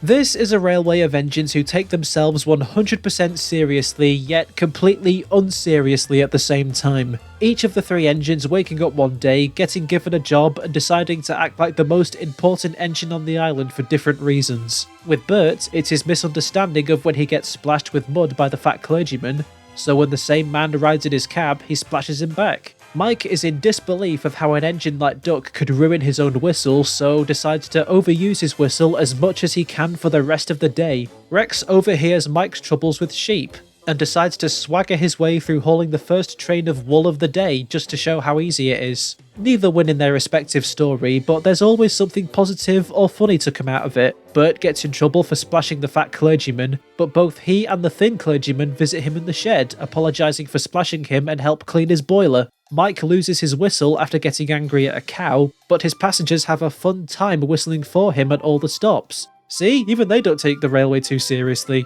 And while Rex derails and spends all day lying on his side, Mike and Bert manage the other trains so well to a point where people stop looking at them as a toy railway and instead a really useful one, something they all learn they can accomplish by continuing to work together. These guys really are like a band of little brothers to one another, each knowing exactly what to say to get a reaction out of one another, and always switching sides to gang up on whoever's being the silliest. I just love this entire page right here. Please, please, mimicked Mike. It's shocking. If engines can't whistle properly, they shouldn't try. Then why do you? Asked Bert. Why do I what? Try to whistle, of course. Shut up. You're jealous. Mike was proud of his shrill whistle. Mine's better than yours, anyway. Listen, Mike, said Rex. If I had a whistle like yours, do you know what I'd do? He paused impressively. I'd lose it. The idea, spluttered Mike. But despite this, deep down, they really care for each other, and in the right circumstances, they're just so lovable together. Once again, you get the very meta moment of Wilbert Awdry writing himself into his own books as the thin clergyman, and it really helps to ground these stories in the real world. It's also where Gunvor and Peter Edwards' illustrations really shine. Their railway may be small, but the colours are just so vibrant and oozing with detail. Sometimes it's in the foreground, like this man out for a walk watching the little engines go by, and sometimes it's in the background, where during Duck's bewilderment of such a small engine like Rex, Their drivers are having a banter with each other, combined with some very funny faces on certain pages, and this is my personal favourite book illustrated by both Edwards. One that I am sure will leave a lasting impact on new readers. You know what they say, never overlook a little engine. Number 15. Oliver the Western Engine. Right out of the gate, the foreword hits you with a very meta reasoning behind the naming of this book. Originally, Awdry wanted to call this book Little Western Engines, but was forced by the publishers to include a character's name in the title. So, he decided to make a joke out of it in the foreword by stating that giving Oliver his own book would boost his ego, which plays into the book's second story when Oliver becomes conceited over the engines praising him for his escape from scrap, only to make a fool of himself later. That's funny, and it definitely helps soften the blow for what is presented as an Oliver book when he only has a lead role in 2 stories, the other 2 being about Duck. As for the book itself, well, I definitely have a bit of a bias towards it, as I did win a first edition copy of this book at the Awdry Extravaganza lecture auction back in 2022, but I can't deny this book works very well for starting out the series on. The first story focuses on the opening of the Little Western branch line before Oliver's arrival and how Duck was promoted from a station pilot to running said line. It's a branch line both the characters and readers are seeing for the first time, and each of the 4 stories remain in this one location, while leaving the other lines of Sodor open for readers to explore in later books. There isn't a whole lot going on in this first story, it's just Duck working with Donald and Douglas to build a new shed for his line, Donald makes a joke about Duck when he can't stop boasting, and the 2 play silly pranks on each other. Unlike many other of Wilbert's books that introduce a new railway by having a character just go, "Hey, let me tell you about how this railway works," for a whole first story, Donald's Duck at least has, things happening. We see 2 characters having a laugh with each other, and it even introduces a new mascot for one of their stations with Dilly the Duck, who even makes a cute cameo in the final story. We then get the aforementioned 2-part story with Oliver. While his story of escaping scrap in the previous book is mentioned, the first page of Resource and Sagacity gives us a brief recap of the story's events, which is enough to bring the new readers up to speed on who he is, while leaving the finer details of his escape for if and when the reader chooses to read Enterprising Engines next. Here, Oliver is being held on a pedestal by the other engines for that daring escape, making him cocky as a result, only for this high opinion of himself to land him in trouble when his first outing with trucks causes him to run into the turntable well. He is now on the same level as the other engines, in an accident where everyone can see how badly he messed up. He does redeem himself though. Once the troublesome trucks start to tease him for his accident, he follows the plans of his brake van Toad and tears the truck's leader Scruffy to pieces. Another death in the series that is both hilarious and dark for the new readers, definitely. Then things are wrapped up with a self-contained story where a very opinionated double-decker bus that the engines call Bulgy tries to steal Duck and Oliver's passengers, only to end up stuck under a bridge and left in a field as a henhouse. The overarching message of this book is learning about those who make mistakes and whether or not they're willing to change. Those that do should be patted on the back, and those that don't should be forgotten about. For what is a book that is at the tail end of Wilbert's tenure, this is a brilliant book for newcomers in spite of its misleading title. A fantastic way to kick off the top 15 on this list. Number 14. Edward the Blue Engine. Speaking of books with misleading names, this one may seem to be about Edward on the surface, but when you get into the book itself, you realise it's more so a book about characters that interact with Edward, rather than it being an Edward-focused book. Gordon and Henry are the main characters in Cows, Bertie in Bertie's Chase, Trevor in Saved from Scrap, and James in Old Iron. Edward is a constant throughout each story, with an ongoing arc about his parts being old and worn out. But despite his age and one mishap in the first story when a cow breaks part of his train away, he still has a burning determination to keep working and doesn't take anything from anyone, like how Gordon and Henry mock him for his incident with the cow, but when those two are delayed by another cow, Edward graciously stands high and mighty as he teases them back. Bertie's Chase is kind of the oddball, as there isn't really any mention of Edward being old, but I suppose if you know about Thomas and Bertie's race from Tank Engine Thomas again, it shows Edward is capable of keeping ahead of Bertie, who could hold his own in that very same race with Thomas. But this is if you're reading this book as your first exposure to the Railway series, so that doesn't count. But what does count is that with this story and the next one introducing Trevor the Traction Engine, half of this book is focused on road vehicles, shedding some light on sentient machines off of the railway, as it shows the new readers that engines are not the only living machines on Sodor. Trevor's introduction is particularly crucial as it is the first mention of scrap in the series, A very grim fate that Trevor manages to avoid when Edward convinces a vicar to buy him, but unintentionally plants the seeds for when the reader gets to the future books. That the engines who don't live on Sodor, one day, will face the very same threat, and sadly, most of them won't be so lucky.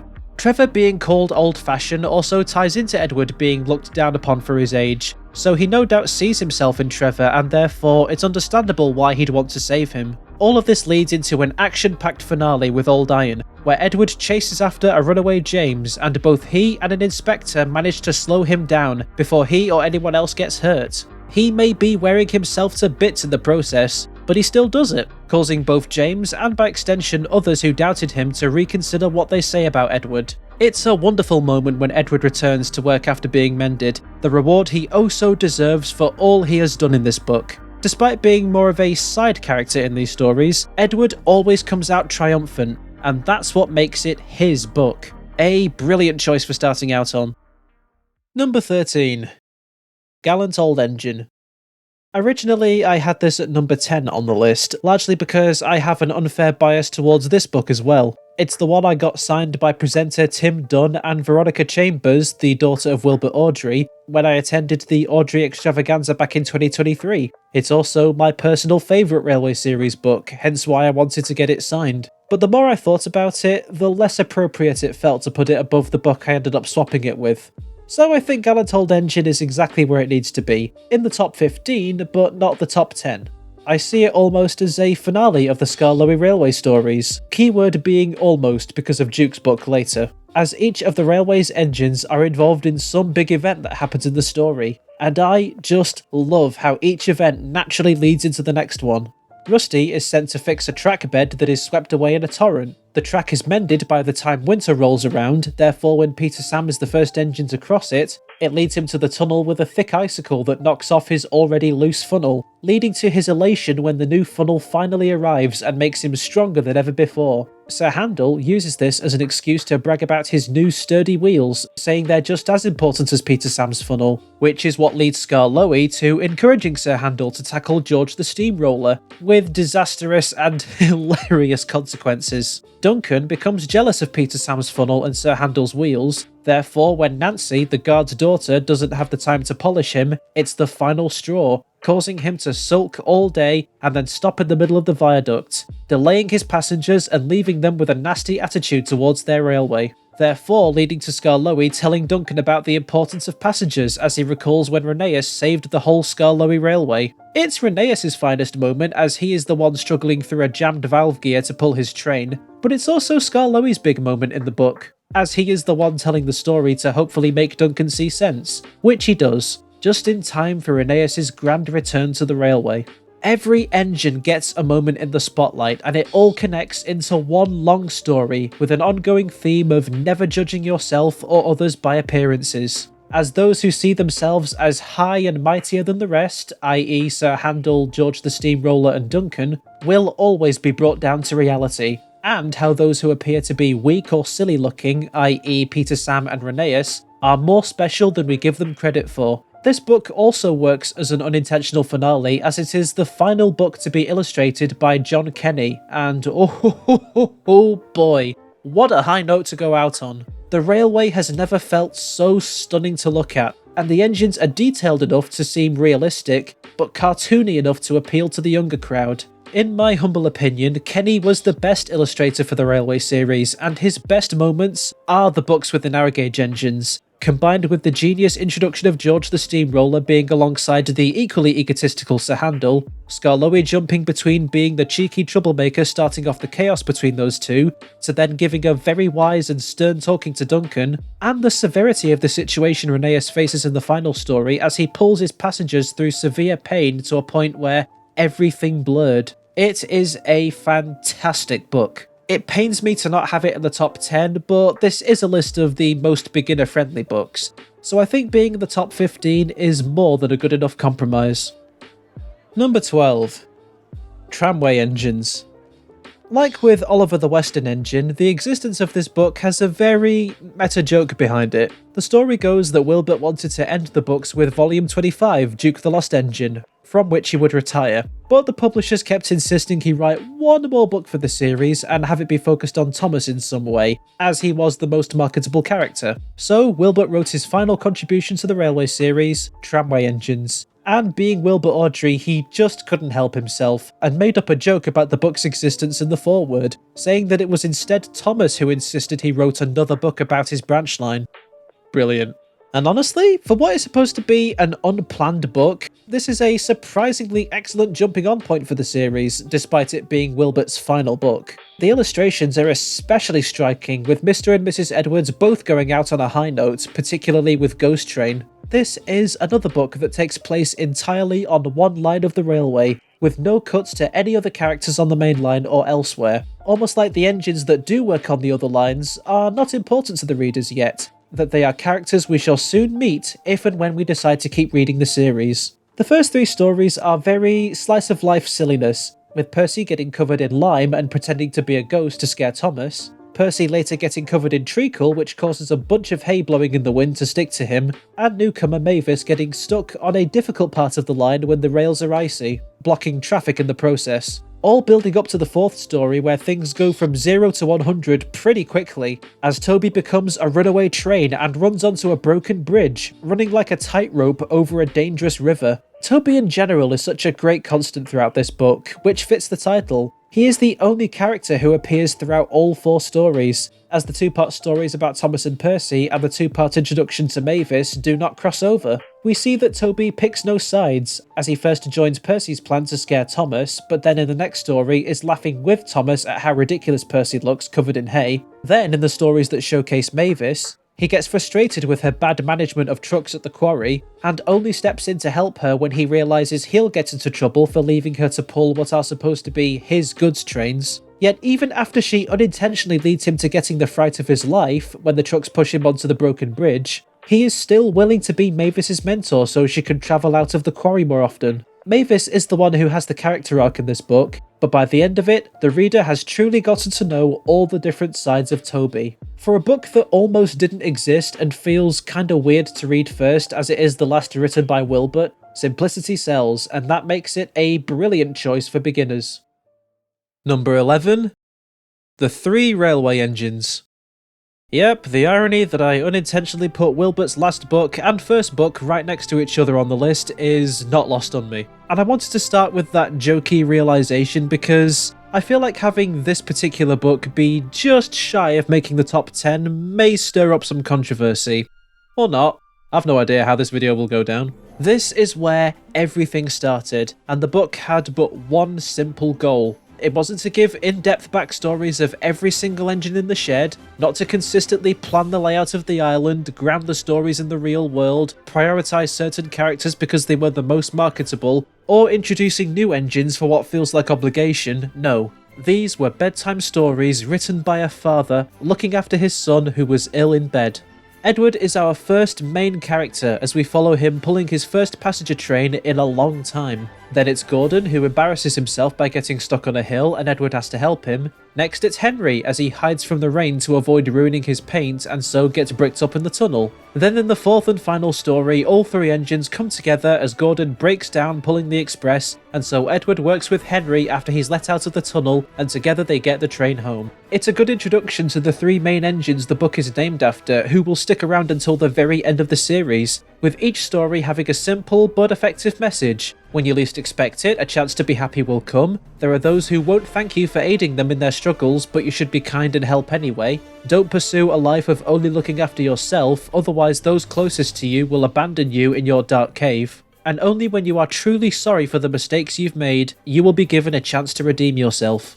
So, if it's the first book in the series and has all these beginner-friendly positives, why is it not the book for newbies? Well, because of the fact that this book had no intention of creating a whole series worth of future stories, it feels a bit empty. The lack of station names, the engines themselves only seem to be drawn in 2 ways in the illustrations with a lot of the same angles, and how most of the 6 engines we see on the very first page are never mentioned again, only shown in a couple of illustrations in the early books before vanishing entirely. That's not the book's fault, of course, but it does make the experience of reading the book tricky to recommend to new readers. Like, they almost have to know going in not to think too hard about the unnamed engines, or that the entire series isn't illustrated from just these 2 angles and instead becomes more varied and stunning as the books continue. For what is a very simple, kind of empty book though, its importance cannot be ignored, and it makes reading every book that comes after it all the more enjoyable. Not top 10 material, but still worthy of a beginner's choice. Number 10. The Little Old Engine. Like with Gallant Old Engine, I feel like I am cheating my own rules by putting this one so high on the list, much less keeping the 3 railway engines out of the top 10. The beginning is kind of abrupt and assumes you already read the previous 4 little engines, and you're expected to just know the differences between the narrow gauge railway and the one with bigger engines. But that aside, this is a jam-packed book with so much to love and appreciate that I wholeheartedly believe it is a top pick for a reader's first exposure to the railway series. We follow Skarloey's return to the island after being away to be mended, with the first story covering what happened while he was away, seeing a new location for the first time with the quarry and the incline, a fascinating contraption for the railway which we see how it both benefits the railway with transporting slate from high up in the mountains, and how dangerous it is when Peter Sam brings Sir Handel's trucks to the incline whilst he's off pretending to be ill, and the cable snaps causing the trucks to run headfirst into Peter Sam, permanently damaging his funnel. He is soon rescued by a new character whose introduction means a lot to the series, even if he never really gets any spotlight stories after this. Rusty the Diesel, Sodor's first friendly diesel for both fans and newbies. His inclusion alongside the also newly introduced Duncan makes for a great inversion of the trope that said reader will soon experience throughout the rest of the books, where instead of a diesel being the bad guy who bullies the steam engine, it's the other way around. The books aren't so black and white as they appear on the surface. Duncan is not a completely lost cause with his attitude. While yes, he is shown to be verbally aggressive and always has something to say, Duncan actually matures over time, unlike Sir Handel, who would make a mistake and just go right back to complaining a week later. Duncan does refuse to take criticism when he himself gets stuck in a tunnel where not a lot of people can see the mistake he's made, but when he derails because of swaying on the tracks for fun, he's out in the open where everyone can see him. Oh dear, thought Duncan. Now everyone will know how silly I am. He realises he's in the wrong, and changes his outlook on diesels when Rusty comes to help him.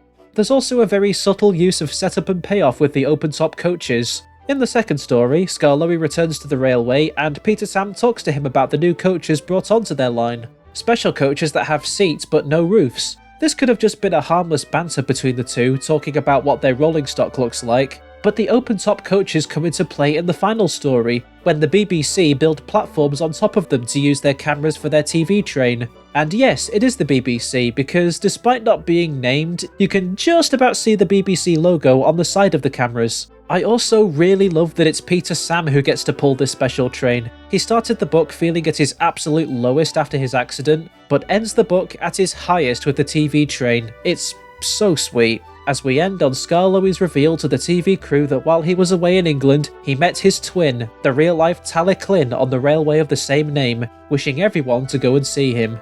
That is why I swapped this book out with Gallant Old Engine, because it both makes reading the book after this one all the more enjoyable, while also working as a standalone. For new readers to get to know the narrow gauge engines, while also leaving them with more to learn about these guys in future books. Like, what's going to happen with Peter Sam's broken funnel? What was life like for Skarloey in the olden days of the railway? And what really happened to Sir Handel and Peter Sam's old line that they mention in the final story?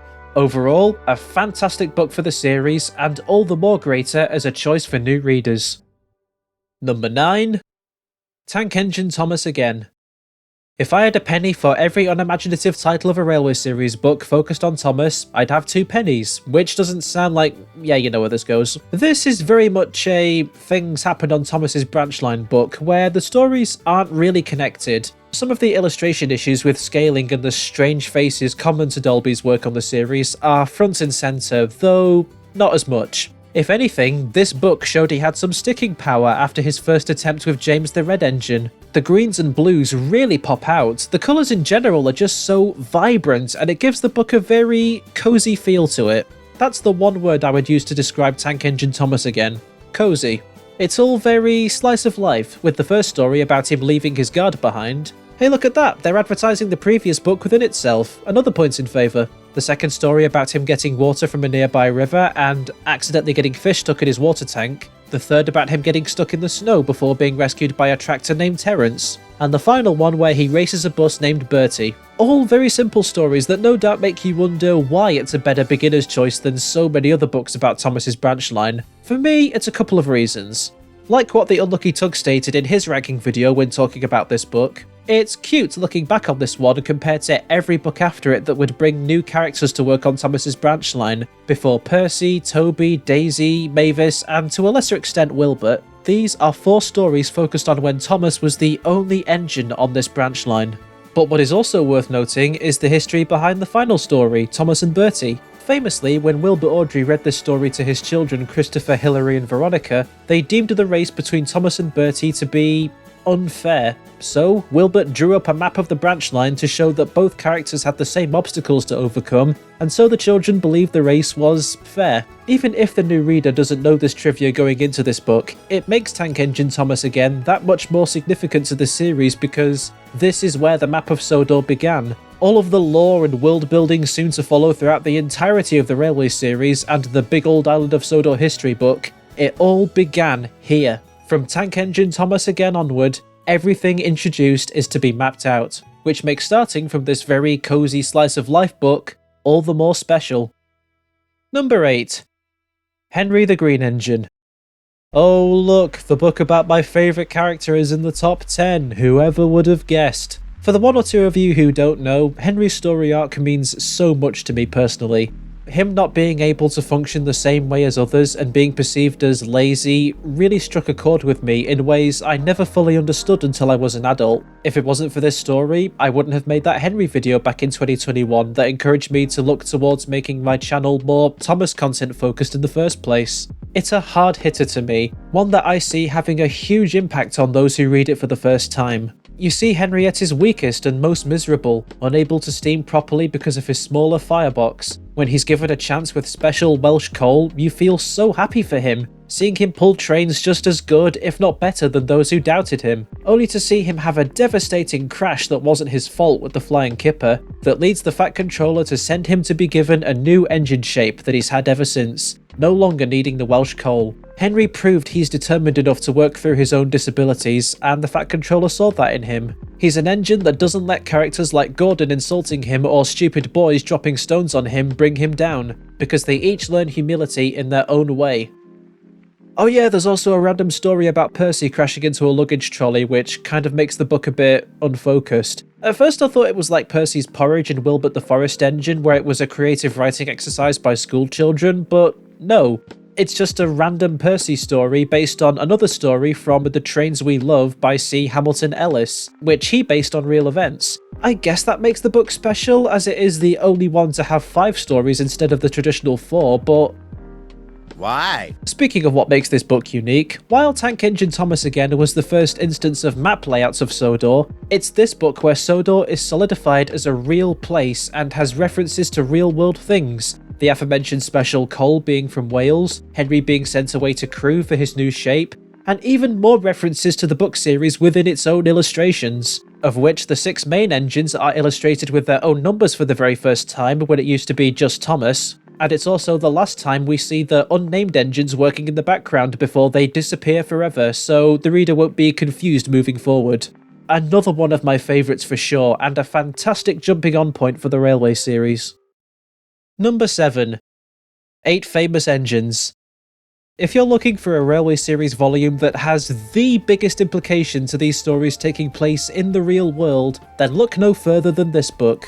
It has a bit of an abrupt start, expecting you to know what happened in the last story of the previous book, Percy the Small Engine, and the foreword has a very outdated reference to the books themselves being read on the wireless, the old British slang for radio. But that's honestly the only issue I can think of when choosing this book for new readers. If anything, referencing these books being read on the radio at the start of the book is what leads into a major ongoing theme of 8 Famous Engines. At first I thought the theme was about the engines going on big adventures to unfamiliar places, you know, the same thing Unlucky Tug said in his video, but then I realised there's something else too. It's about the engines reacting to their own popularity with the success of the books.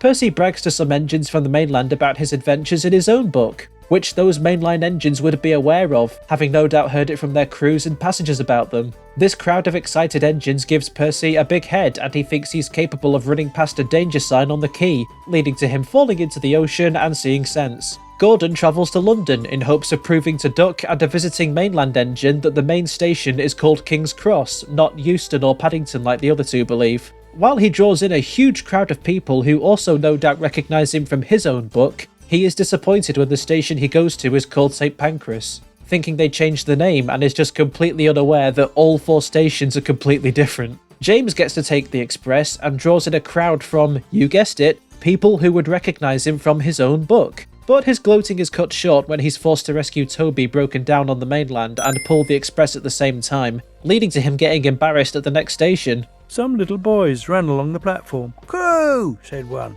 "The express is late. A double-header too. Do you know what I think? I think," he went on, "that James couldn't pull the train, so Toby had to help him." "Caw!" said James, and disappeared in a cloud of steam. All culminating in the 4th story, where the Fat Controller, whose name was Derek, makes a speech directly towards the general public's response to the books. How people don't believe the engines on Sodor are real, so he's going to bring a shed load of them to England to prove it. The same mainline engines come over to Sodor to learn how to work in their place while they're gone, and this time it's Thomas's turn to get a big head. He recalls a story from one of his books, and this distraction causes him to crash and badly bend his front end, resulting in him very nearly missing out on going to England when he has to get repaired. The 8 famous engines end up going on their long journey to the engine display, and end the book without having to say a word, because their presence says everything. We are here, and we are real. These stories still work without knowing about the previous books, of course. It's still a fun-filled volume that is both funny and drop-dead dazzling with Kenny's illustrations as usual. And again, I can't think of any book that lets the reader know more that these stories of the Railway series are set in the real world, and that these characters are damn proud of it. Number 6. Duck and the Diesel Engine. This book has so much going on, stuff that both long-time fans and newbies can love and appreciate about it. Kicking off with the appearance of the real-life city of Truro in the first story, tying his Great Western Railway heritage to Duck, bringing up City of Truro's supposed record of reaching 100 miles an hour as a plot point, as it gets Gordon riled up and wanting to beat the record himself, with unfortunate results as he loses his dome. And finally, it's City of Truro's visit that kicks off Duck's arc for the rest of the book. Duck gets a big head when such a famous engine of his railway heritage visits Sodor, and his talk of doing work the Great Western Way starts to grate on the other engines, leading to one of the most important solo appearances in the book series, again if you don't count spin-offs, with the introduction of Diesel. He's an egotist and believes he doesn't need to learn anything about how to work on their railway, which in a way makes him an interesting parallel to Duck. Both are engines who see the way they do jobs as the proper way to work, and both are willing to put the others in their place should they get a big head. The only difference being not only their appearance, but with how far they take each of their tricks on each other. Duck only makes Diesel look silly by making him pull trucks he doesn't know are old and broken, but it's Diesel who takes it one step too far, making the 3 big engines believe Duck has made the trucks laugh at them, calling them names behind their back. Diesel is to blame in this situation, but given how much Duck bragged about the Great Western Way, he kind of brought this on himself. Emphasis on kind of. He needed his ego being put in check, absolutely, but he didn't deserve this. And the 3 big engines only reacted the way they did because their annoyance with Duck has been building up for a while. For those who read the previous books, we know it's because he barged them from entering the sheds and so felt like they should get back at him for it. "Yes," they said, "he did it to us. We'll do it to him and see how he likes it." But for new readers, it still works because they could just be angry from his boasting in this book. Either option works for any reader. Duck redeems himself though, as he stops a runaway goods train from hitting a passenger train, crashing into a barbershop in the process. And while the barber lathering Duck's face kind of creates a bit of mood whiplash from the serious runaway we just saw, it still doesn't take away from the impact of the crash or Duck's heroic act. He is quickly repaired and is welcomed home by everyone after Diesel is found out for his lies and sent packing.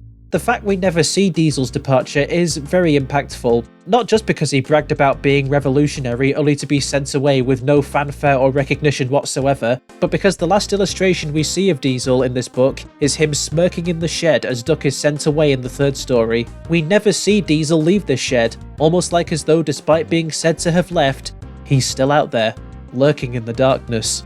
Lastly, what makes his introduction so great for new readers is everything that follows after his departure. He's treated as a joke, a downgrade of an engine design already deemed perfect with steam engines, to a point where he doesn't even have a name, he's just Diesel. But as the new reader continues the series, the Diesels, once deemed ineffectual, become more and more common on not just Sodor itself, but other railways across England. Like with any new technology, the once invincible steam engines of the present day become old and outdated in later years. Their fate, at least for the ones not on Sodor, has now been set in stone.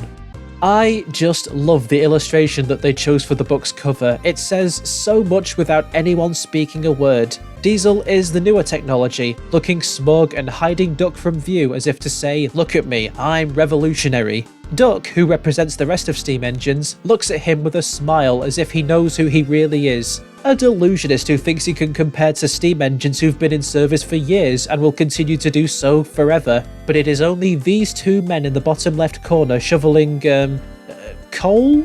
Ballast? Who see the full picture. All their lives they've become so accustomed to seeing steam engines on the railway, and the sight of a diesel is so gobsmacking that they just have to stop what they're doing to get a good look at the future, seeing the world as they know it changing in front of their very eyes.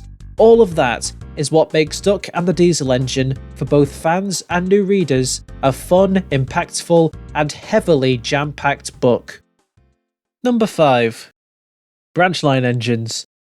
And just how does one go from the heavyweight Duck and the Diesel engine to the light-hearted Branchline engines? I do, while sitting back in my chair thinking about how the hell do I convince my viewers that this book is worthy of making the top 5 for beginners. Branchline engines, to me, is easy enough for new readers to follow along, but not too simple to a point where the stories would feel empty. It's 4 ongoing stories, the first focusing on Thomas running into a station master's house and needing to be sent away for repairs, and the last 3 stories covering what happens on his branch line while he's away. Damn, a lot of Railway series books where Thomas is away. Wonder if that was intentional. Specifically, this is the introduction of Daisy the Diesel Rail Car, where unlike Diesel's introduction, which painted him entirely in a bad light, Daisy is snooty, lazy, and proud of her existence, but never malicious or violent. She doesn't seek revenge on engines who made a fool out of her, like when Toby teases her for being unable to shoo a bull away. She learns. And when push comes to shove, like how when she and Toby are busy trying to run the branch line by themselves, she is a capable engine and wins another chance to work on the railway. That alone, I think, gives new readers an interesting perspective on diesels going into the series. She's like a fusion of 199 and 7101 in enterprising engines, a balance of the good and the bad in every diesel, just like there is in steam engines. This book also best utilises all the other engines on Thomas's branch line too. Thomas being the hothead who gets what he wished for, getting to journey out of the shed without a driver, just not the way he intended. Percy being the short-tempered one who's done with everyone and everything, who closes the book off with a spectacular runaway and crash, one that ups the ante from Thomas's crash in the first story. Toby, meanwhile, is the badass who makes 0 mistakes, and when he too is frustrated with Daisy's work ethic, he is still willing to help and offer her advice when she is given a second chance. He's definitely the most patient out of the 4 engines. Like with Tramway engines, this book takes place entirely on Thomas's branch line, with no mentions of the Mainline or their engines. Okay, mostly no mentions. Again, I think that helps the new readers with adjusting to the world of Sodor. The reason I rank it way above Tramway engines, however, is with how they gradually show more of the branch line as the book goes on. Story 1 takes place entirely in one spot, the main yard and the engine sheds. Then with each passing story, we see more stations, countryside tracks, and the quarry. Almost like the book is hand-holding the new reader through Thomas's branch line as they see more and more of it, with Kenny's illustrations working their magic as always. Only for the new reader to go on to other books focused on other railways and realise this was but a taste of what to see on Sodor, really putting into perspective just how big the island is. It's funny, easy to follow, and introduces a great new character and shows a fun dynamic with the 4 main engines. Its layered simplicity is what earns itself the spot at number 5. Number 4. Percy the Small Engine. Percy, green and small. What better book to have as a top pick for beginners than his own? To address the elephant in the room, yes, I am aware that this book is the one that rather infamously led to the split between Wilbert Awdry and illustrator Clarence Dalby. And to start off on said illustrations, they're definitely not the most consistent in terms of scaling or colouring the more I look at them, but the content in this book more than makes up for its presentation. Percy has such a simple yet super effective arc in this book. He starts off very cheeky and loves playing jokes on the bigger engines, which leads to them taking advantage of his naivety and he ends up embarrassing himself with a signal. From here on out, Percy's goal is to be taken more seriously, but he doesn't have the backbone to stand up to the others, until the arrival of the new engine, Duck. It's Duck's attitude of standing for no nonsense that inspires Percy, and so with a friend to fall back on, the two stand up for themselves and barge Gordon, Henry and James from entering the sheds. This lands them in trouble, but it does give Percy some much needed self-confidence. He's sent to work on Thomas's branch line, rebuilding a new harbour, and this newfound respect for himself allows him to stand up to the rather snobby Harold the Helicopter, beating him in a race and feeling one step closer to that respect he oh so desires. Before his final story, where he does the bravest thing he or any engine on Sodor has ever done up to this point, and treks through a flooded track to get a train of Sunday school children home. Everyone is so grateful and proud of him, as he finally gets the respect he's wanted for so long. What I like the most about his final story, however, is that he doesn't prove his worth to those who looked down at him like Gordon or James, but instead to those on Thomas's branch line. It's not about doing something big and important to impress those whose opinions don't matter, it's about doing something kind and heartfelt for a friend. A sweet character journey. World-building wise, the new reader gets a glimpse of the main station yards before slowly moving over to Thomas's branch line. Yeah, it's one of those books again where we mostly see his line, but the first half did give us a taste of the main yards for the big engines, and so plants the idea that there are other lines on Sodor to explore for the new reader. Like, where do engines like Gordon, James and Henry work? What trains do they pull? Who is this Duck? And how will life change for the other engines now that he's working in the yard? You'll have to read on to find out. It is a very wholesome and fun-filled, if slightly off-looking introduction to the series, that follows one of the series' most iconic characters, but perhaps not as iconic as the next choice. Number 3. Thomas the Tank Engine. And the award for the most obvious placement on the list goes to this book. The biggest obstacle I faced putting it in this spot isn't that you would all see it coming a mile away, or the fact that it's the backbone of the TV series that became a global success. It's that I can only ask, what else is there left to say about this book that hasn't been said a bajillion times? Thomas the Tank Engine is a book that has and always will be the book that leaves you wanting more, which is what ties into Thomas's character across all 4 stories, him wanting to leave the station yard and see more of the world, a desire that no doubt plays on all of our minds at some point in our lives, and is one we share with Thomas because we see him grow over the course of the stories and become endeared to him. The first story, he is at his most unlikable and cheeky, constantly teasing other engines like Gordon to a point where he gets his own back on Thomas, dragging him along with the fast express train. With his ego in check and feeling looked down upon by the others, he becomes agitated and wants to pull passenger trains just like them. He gets that chance and fails because he's a hyperactive kid who can't focus, embarrassing himself. In the third story, he gets another chance after a much kinder engine, Edward, takes pity on him and gives him some trucks to pull. Thomas really tries not to mess it up, but his inexperience with goods trains causes him to lose control and nearly crash when he reaches the station. He did his best and it still wasn't good enough, so now you feel sorry for him. He takes it in stride though, realising he's not as clever as he thinks he is and is prepared to learn how to do work properly. He doesn't choose when to be really useful, the moment chooses him when a runaway James derails with a goods train. He gets the newly introduced breakdown cranes and heads straight to the scene. No petty distractions, no trying to be fast like Gordon, he is here to do the job properly.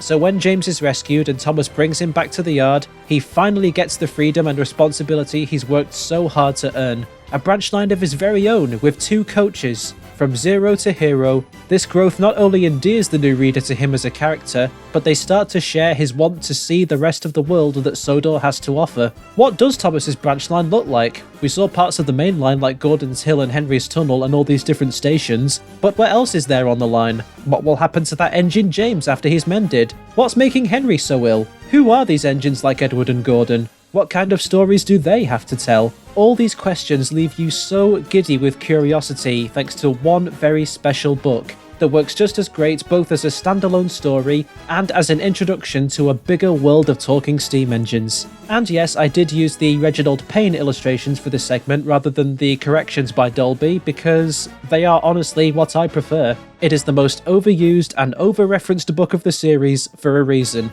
It is a simply fantastic jumping on point for the Railway series. Finally, we're down to 2. It was very hard to choose between which was the second best and the best for new readers, but I have finally reached a verdict.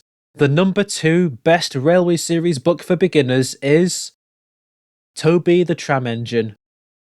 This is a book that does something completely unique to any other book on this list. Instead of introducing Sodor and its characters before showing them travel to real-world places, examples like 8 Famous Engines and Thomas and the Great Railway Show spring to mind, Toby the Tram Engine does the opposite. It begins with a story that takes place on a real-life railway, Toby's old line in East Anglia where he works with his coach Henrietta. I get that East Anglia isn't said out loud, but on the first page they do mention him taking passengers to other engines that go to London, so I think that's enough to establish that we are starting in the real world, with very grounded illustrations that make it feel alive and lived in. Toby, Henrietta and his crew meet an unnamed stout gentleman, his wife and grandchildren, who at first seem to stare at Toby like he's weird, making him cross, but the stout gentleman is kind and talks with respect to him. "Thank you, Toby, for a very nice ride." "Thank you, sir," said Toby politely. He felt better now. This gentleman, he thought, is a gentleman who knows how to speak to engines. Toby and his crew are delighted to see them every day for a fortnight until they have to go home. Little do they know, however, Toby's line is facing a real-life problem. Passengers only seem to travel on buses nowadays, and goods only seem to be transported by lorries, leaving Toby's tram line barely able to keep running.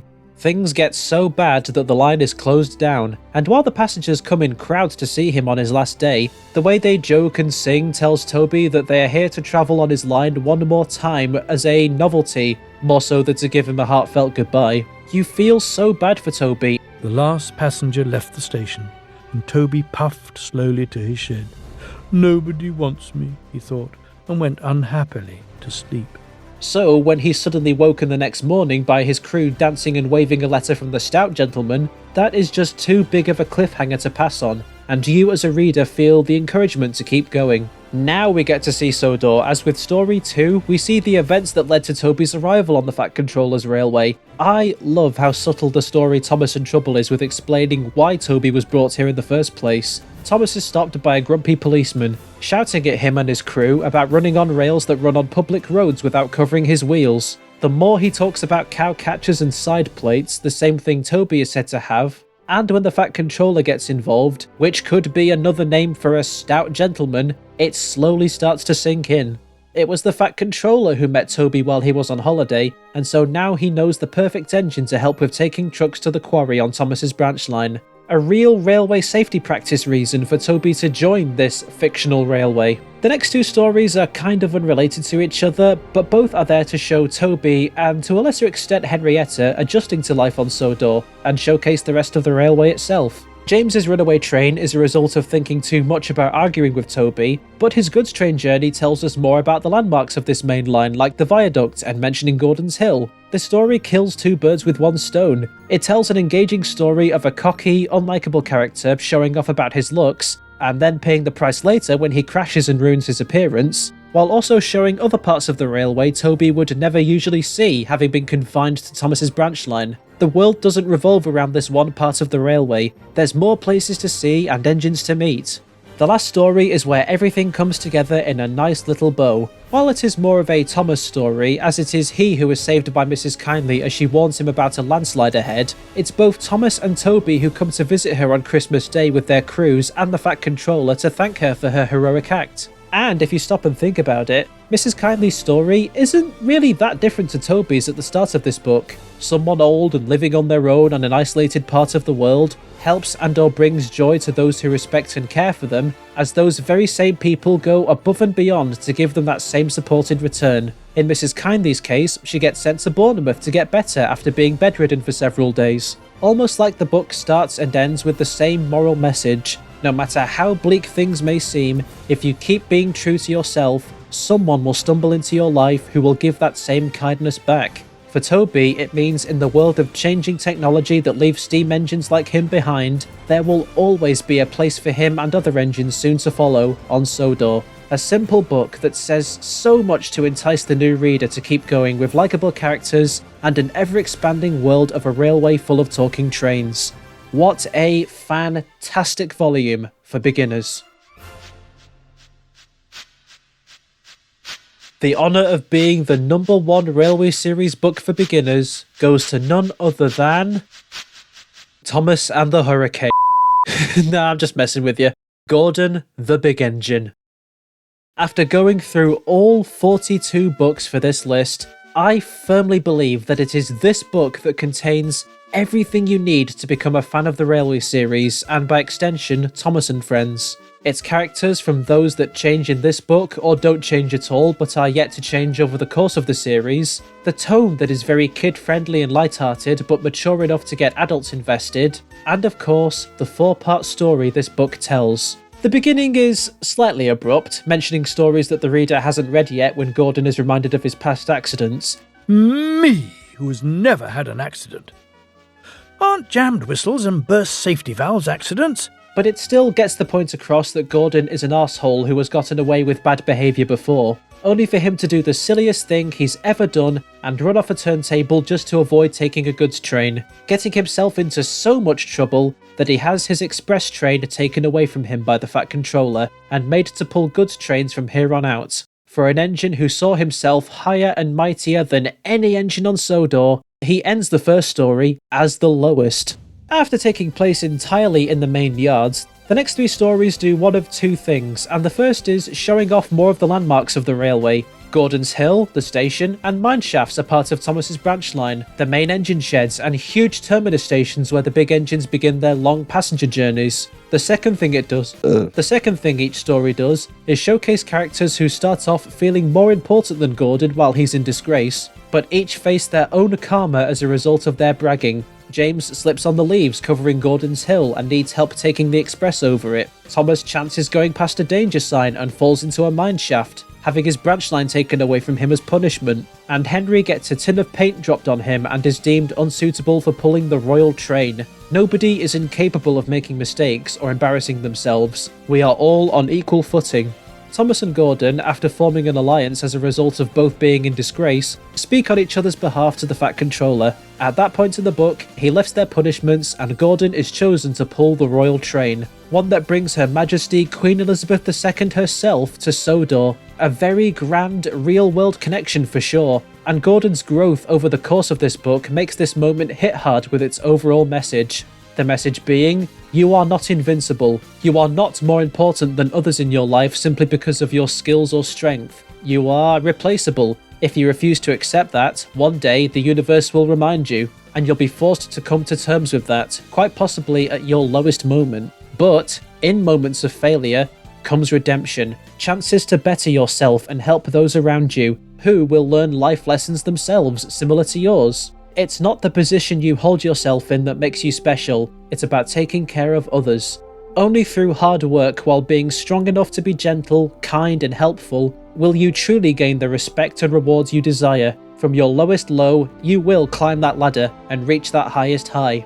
That on its own makes the book fantastic, but what absolutely makes it the go-to for new readers is Gordon himself. While it'd seem reasonable to give the #1 spot to another book that follows one character like Toby, Thomas, Percy or Henry, Gordon is held above them because he is the one who changes the most throughout the entirety of the series. Thomas is the most recognisable, yes, and that really shows once Chris took over and the publishers kept insisting him to make more stories about him, but he more or less stays the same after his titular book. Gordon is one of the 3 railway engines that the series follows from start to finish. Edward and Henry are there too, of course, and they are fantastic characters in their own right. Need I mention again, Henry is my favourite? But Henry's arc only goes as far as the end of Wilbert's books. After that, it's plain sailing. And the whole point of Edward's character was that he didn't change. He was an engine who never lets anger get the better of him, and he never gives up. But it is Gordon who is in a very different place at the end of the Railway series than when he started. From being Sodal's titular express engine to passing the torch to the next generation of locomotives. And I wholeheartedly believe it would make their decision to try out the rest of the series from the very first book all the more special. A way of telling the reader, this, my friend, is only the beginning. You watch me this afternoon, little Edward. Hurry, hurry, hurry, laughed Gordon in front. Come on, he called to the coaches. Come on, come on, come on. The passengers rely on me to be on time. All my Doncaster brothers draw on the same time as me. All gone. Except one. Boop, boop, boop, whistled Gordon proudly, and with a swish and a roar he was gone. Next day, the Queen spoke specially to Thomas, who fetched the coaches, and to Edward and Gordon, who took her away. And no engines ever felt prouder than Thomas and Edward and Gordon the big engine.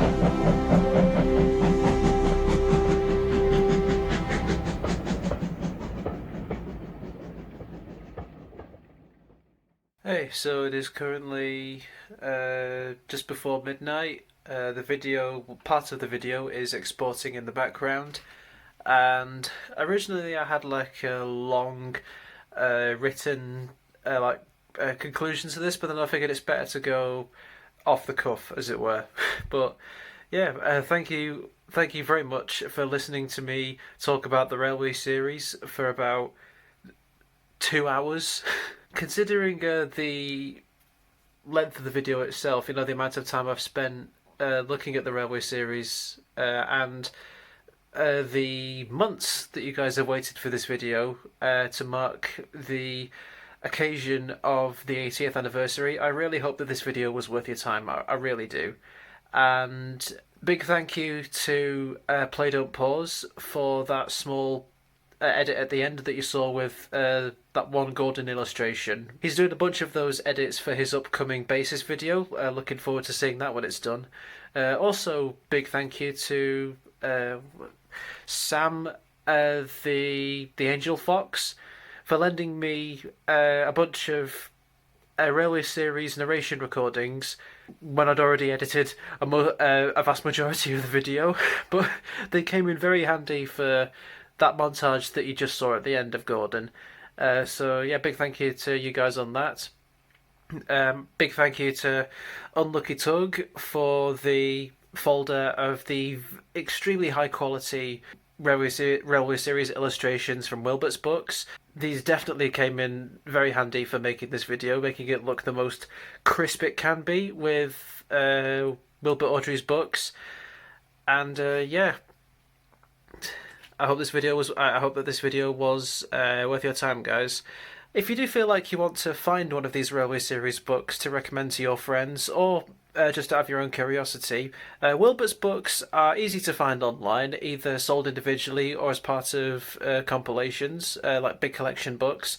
Chris's are a bit harder to find, but thankfully there is a link to a huge PDF of all of his books by Sidekick Jason, I think it was, and I'll leave a link to that in the description of the video so you can check that out yourself. Yeah, I feel like I need to do something that isn't Thomas related next, because I've just spent so much time on a video that is Thomas related that I feel like I need just like a small change before going back to Thomas content. But yeah, thank you guys for watching.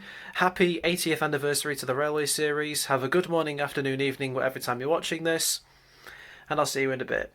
Also, just as a disclaimer, yes, this video is not made for kids. It's for older fans and adults. If you're under the age of 13 and haven't heard words like fuck, shit or piss, well, you have now.